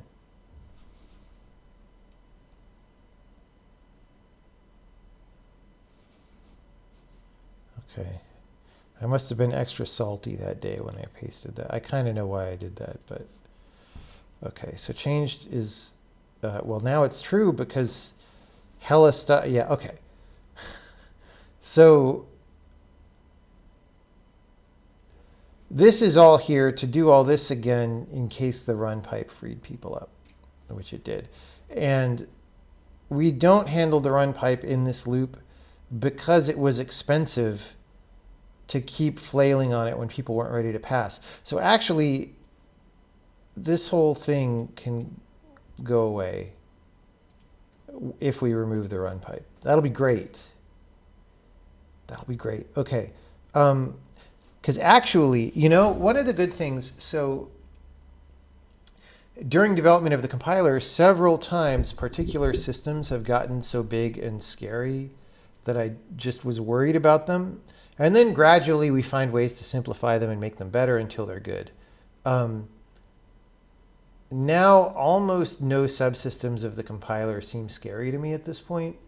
There's a little bit in polymorphism that's scary, not in terms of systems complexity, but in terms of not being robust enough yet. And we're addressing part of that right now with this whole thing that we're doing about making the modified directives more robust. But the other thing that needs to get way cleaner is the phase pump loop, which we sort of looked a little bit at. And this is one of the nuggets of complexity in there. This is like, you know, 1/15 of the complexity, but that's good. You get rid of 1/15 of it and you've only got 14/15 to go. So that'll be good. If we can get rid of the run pipe, we'll see if we can. Probably not tonight, but we'll see.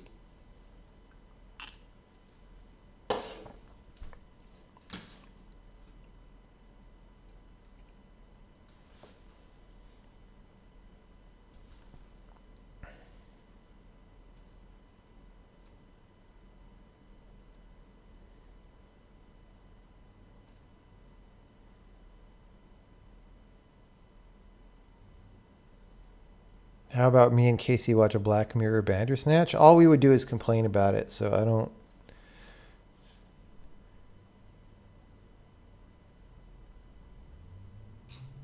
I don't think that would be super productive.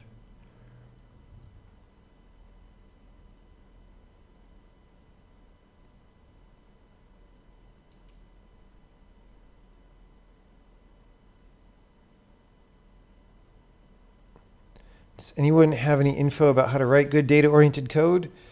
Just watch Mike Acton's talk. If you watch that, then you know.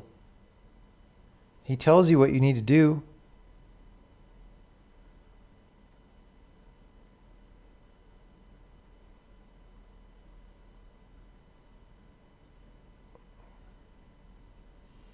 He tells you. Okay. You know, we don't need to make this an integer if it's part of the rollback state. Get rollback state. Okay. So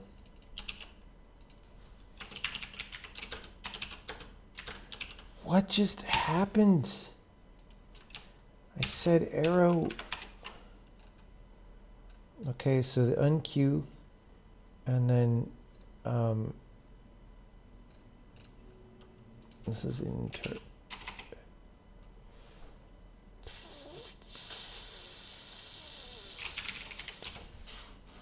We're going to need to do this. Okay, and then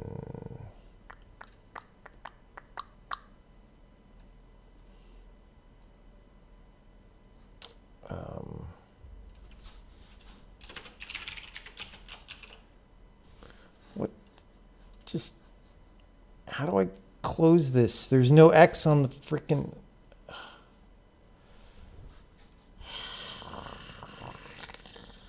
IDE. IDEs are so great. All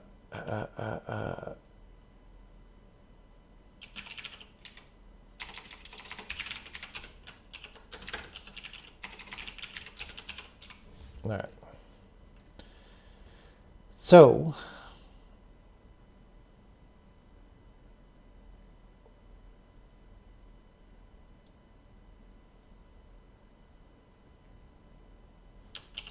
All right.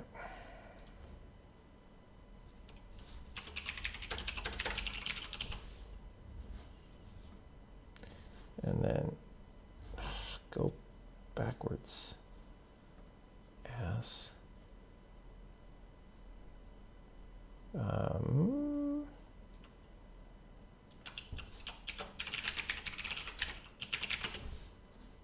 So slow. Like, why does that take so long? Like, even to hit enter on that just took so long. Ugh.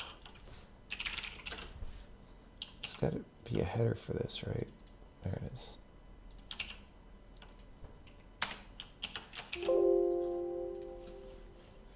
I don't know why I bothered trying to use that to type in. It's so bad. Sometimes if I'm just going to do one or two quick things while I'm debugging, I'll try to use the Visual Studio Editor.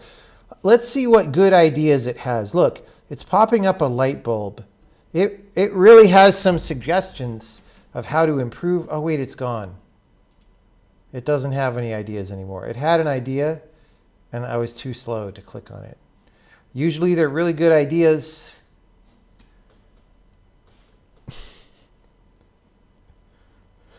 It just forgot what the idea was.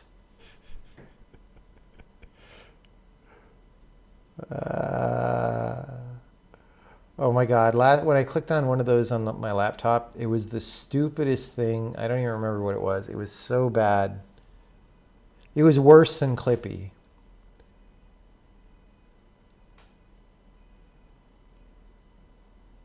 All right. Well, I don't know what that's going to do.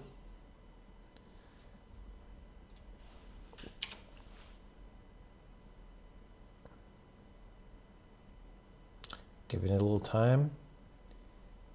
It completed, maybe. I mean, I didn't see what it outputted at the end there. Program contains circular dependencies. Okay. Well,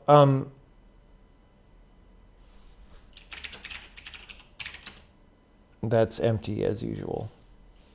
I'm not super surprised about the contains circular dependencies thing. But we're not in that bad of a spot, I think. Because I can make things work again by just turning on the run dependency, as far as I know. I mean, maybe not. Maybe we broke something, but I don't think so. So we can do that and then check in the progress. Let's do that.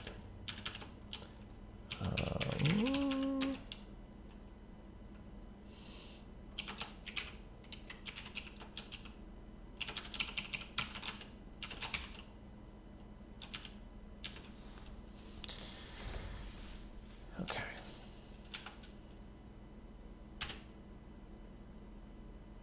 Yeah.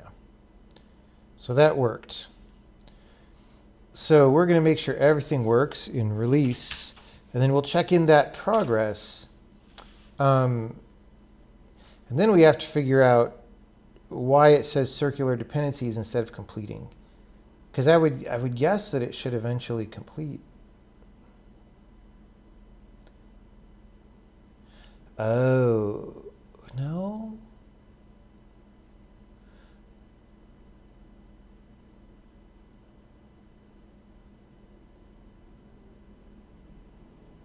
I don't know.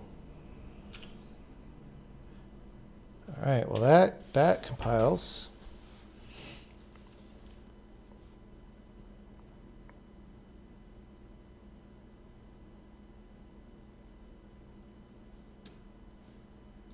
And that works, I assume. Such a blinding field.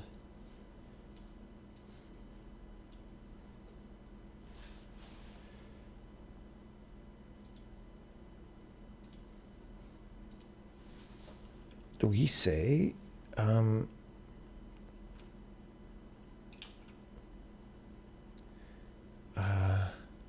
what do we say? We say further work toward handling bytecode stalls in modify without pf run dependencies. No pf changs here. Okay. That's pretty good. We might be getting to the point where I don't try to do more on it tonight because, you know, we're being chill. We're being chill. And yeah, I don't know.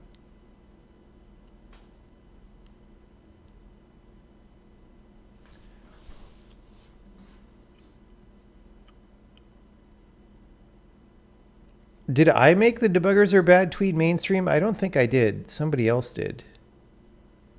I didn't even retweet it. I just replied and said lol coaster. That's all I did. Somebody else said debuggers are bad or retweeted it. I very intentionally didn't. Yeah, Carmack retweeted it. I did it. My roller coaster reply made it mainstream. I don't think so. I think John Carmack has much more reach than I do.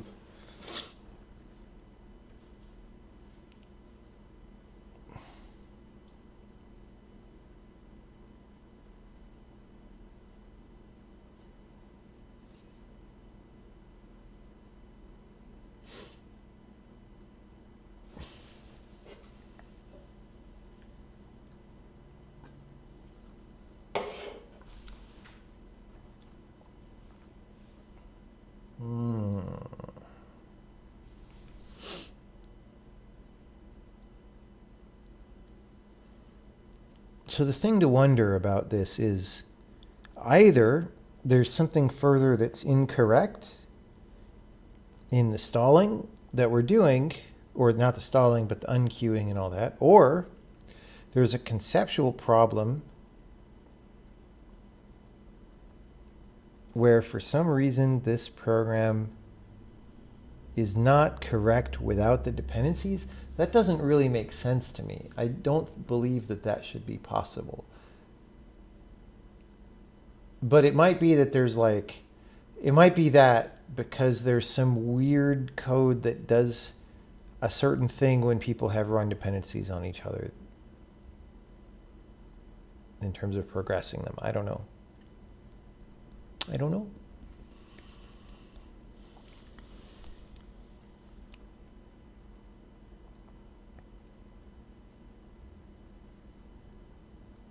Yeah.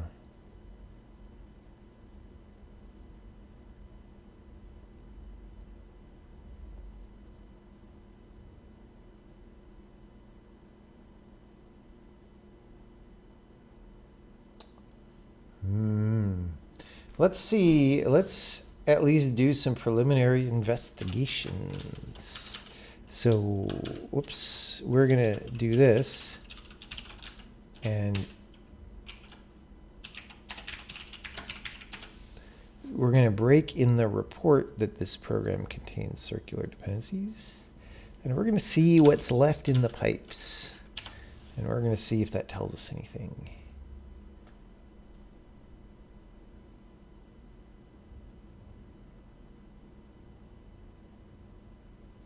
Okay.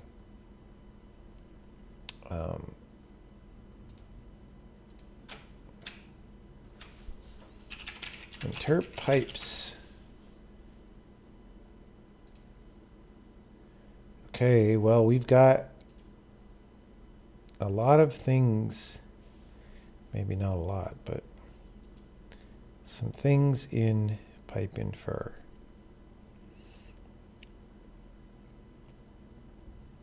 I mean, we've got 9 outputs though. Like why? And we've got 27 sleepers. Oh my God, there's so many things. Okay. We're going to go here. Because what this is for, this doesn't actually do anything, But this is here so that if we break here in the debugger, then it'll go and pump the interp stuck pipe, which probably is infer, and we can see why it's stuck, right? So stuck pipe is probably infer. Stuck pipe infer. Yeah.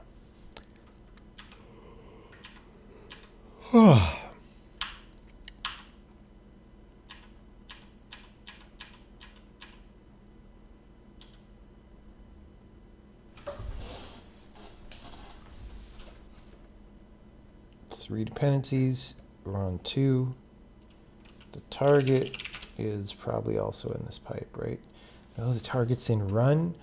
Oh, this must be a PF must pass run before I infer, right?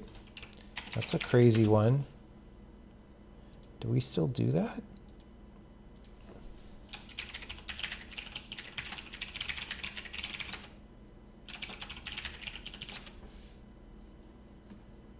Target must pass run before we infer. Okay.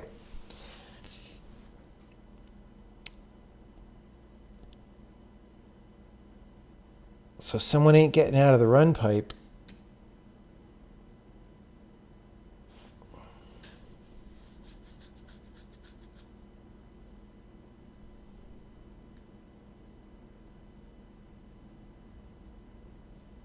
What do we use this for?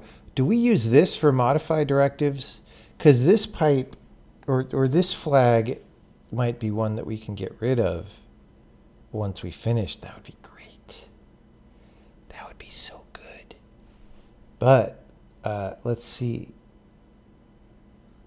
Typer 5760.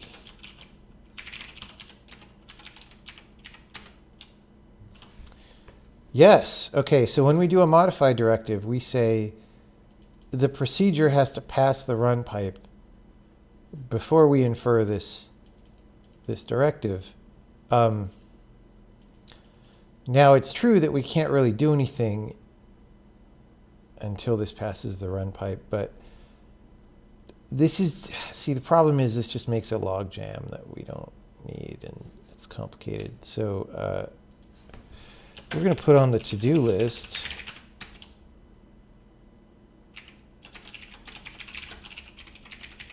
that.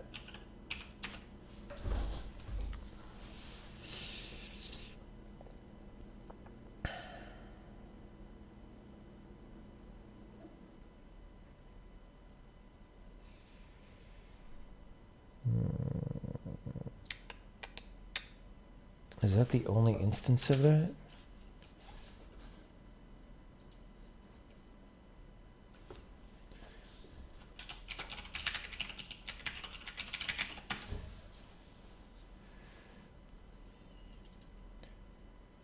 Explainer.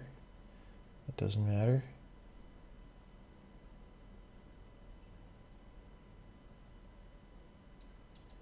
So that's where we make a dependency. That's for a run directive, which is basically, it's for the same reason.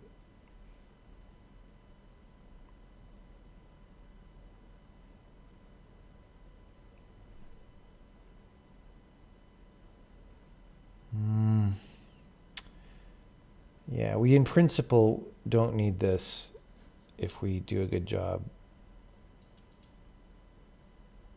And then these are checking the flag. So here it's for name mapper procedure. Yeah, same reason. Like the thing is that name mapper procedure could be arbitrarily complicated, and we need to handle stalls from there as well. So the whole system that we're doing for modifies needs to apply to this as well. So this, again, yeah, this is not, in the new world order, this has no place. And then this is the modify directive one. Commented out code.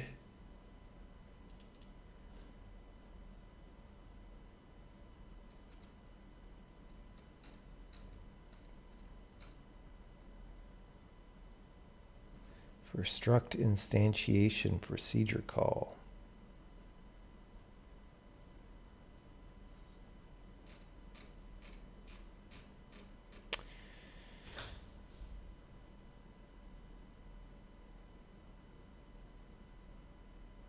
I feel like this is the wrong flag.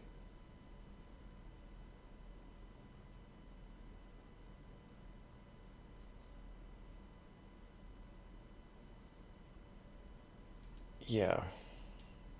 This is something that I need to investigate and debug. This all seems too heavyweight for what we actually need. And we may actually not need it now because many things have changed in the past 2 years. Oh, what just happened? Like I was just scrolling through my code and then it just popped up a thing over under my cursor that changed the meaning of the scroll wheel. But boy, IDEs are sure great and help you program. They're sure good stuff that you can't possibly program without. Oh my God.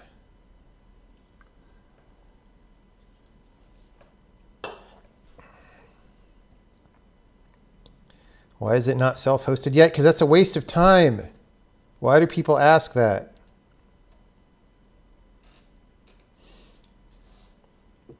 Just write some unit tests. Totally. Unit tests would have solved that problem. Okay, so that was a little bit of a thought tangent that we were having.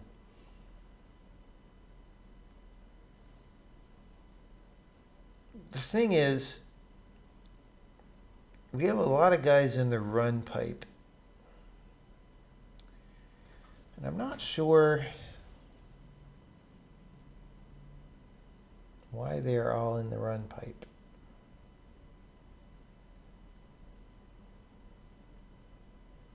Maybe they're all waiting on one of these guys in the patch pipe.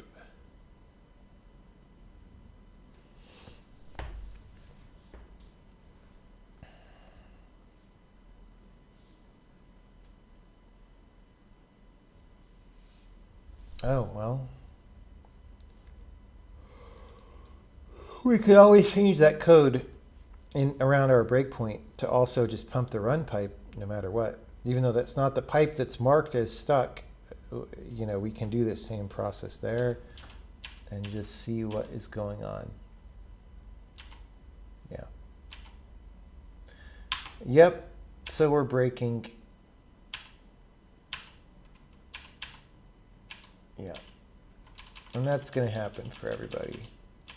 Because there's so many dudes in pipe run. Well, I think it's late at night and it's getting toward my bedtime, but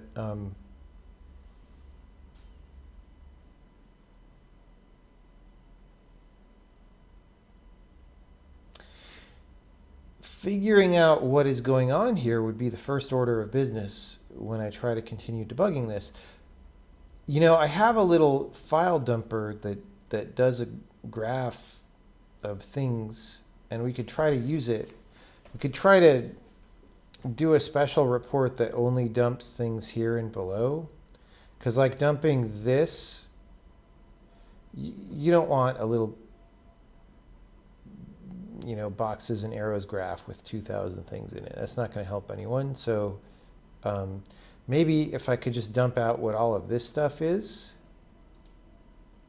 it might give me some idea about what's wrong. So I think that's going to be the approach next time. I could certainly do what I was doing earlier tonight and like go through all the pointers and whatever and try to figure out what's happening. It's just I did that a little bit earlier in development of the compiler, and sometimes it takes like 2 days to figure out what's going on. It's hard. It's hard to like collate that information in your brain. So I think the graphical way is the higher powered way to debug it. I just don't want to do it this close to bedtime. No, sleep till bedtime. What are those green arrows with a vertical? I don't know what you mean. No. Big data. Yeah, big data. Rad debug, please. Telemetry is for viewing time profiling data. It is not for debugging your internal data structures. It's a different program. It won't help with this.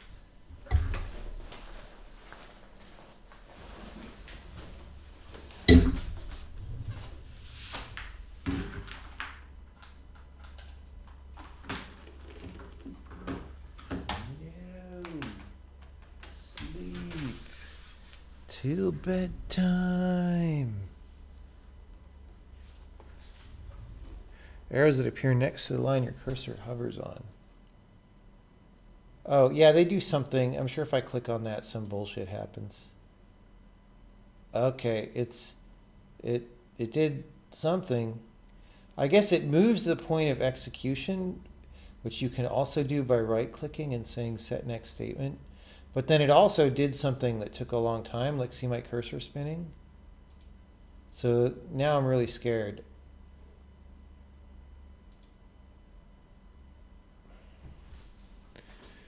How long have I been working on this compiler? 4 years and a little bit more.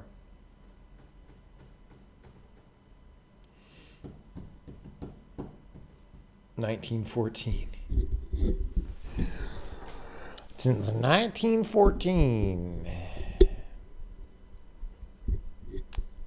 He means that Rad needs to make a debugger.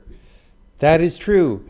They keep working on it. They just can't get anyone good to work on it, is the problem. Jeff wants to have the company make one. I mean,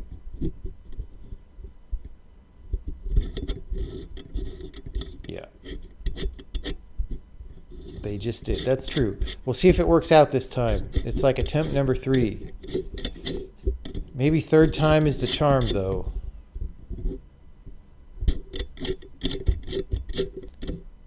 Third time could well be the charm. Dude, if I can stop using Visual Studio Debugger, I'll be happy. I'll be happy about that. Very happy. All right, since I'm getting tired, let's see who we can toss the baton to on January 1st, 2019. Just hope they have a free version. I don't know. Rad doesn't usually have free versions. I guess they have a free version of Bink that puts watermarks on things. I don't think there's an equivalent of that for compilers.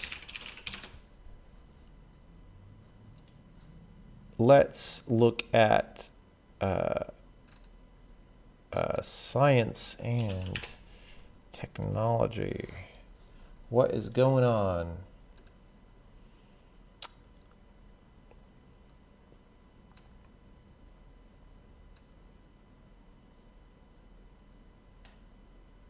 Undo system.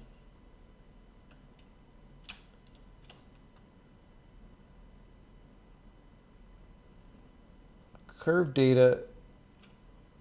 That doesn't look like an undo system. Maybe it is. Maybe it's something that undoes these.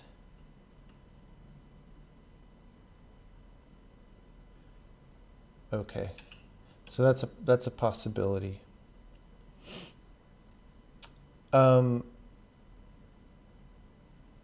Leland, that's a possibility. Not sure what I'm doing today.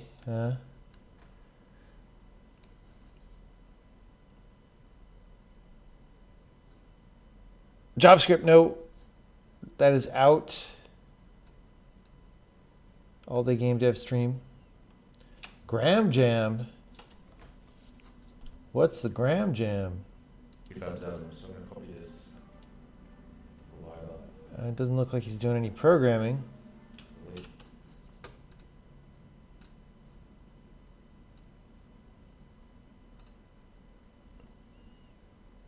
What's wrong with JavaScript?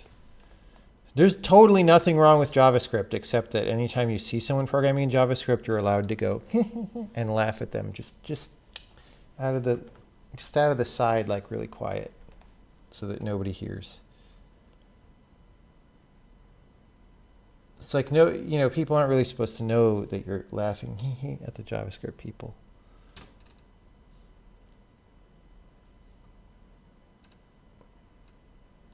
Watch a loser attempt to program. Maybe not. If this guy had a better username, I would be more inclined to click on him and host him. But he has a very Black Mirror username. I'm not seeing anything that I'm really... Oh, we didn't look here.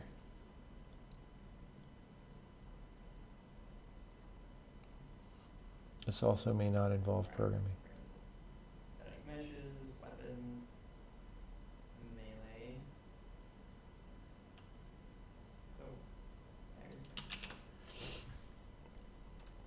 I don't know, maybe this is a zero bagger in terms of who we host.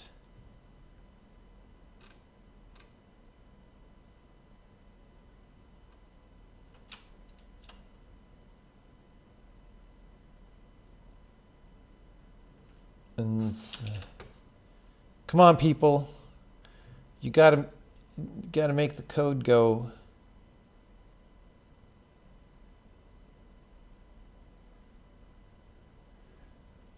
Should host Chicken Life.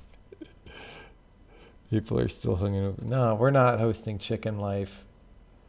Come on. We could do Carl Sagan. That's what we're going to do. I'm feeling it. Thanks, everybody, for coming by.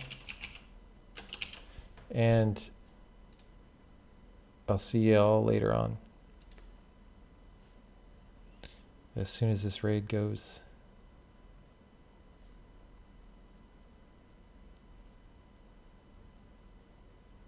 I have 20 messages and whispers. It's because Twitch doesn't clear the whispers as I read them because it's a website written in JavaScript.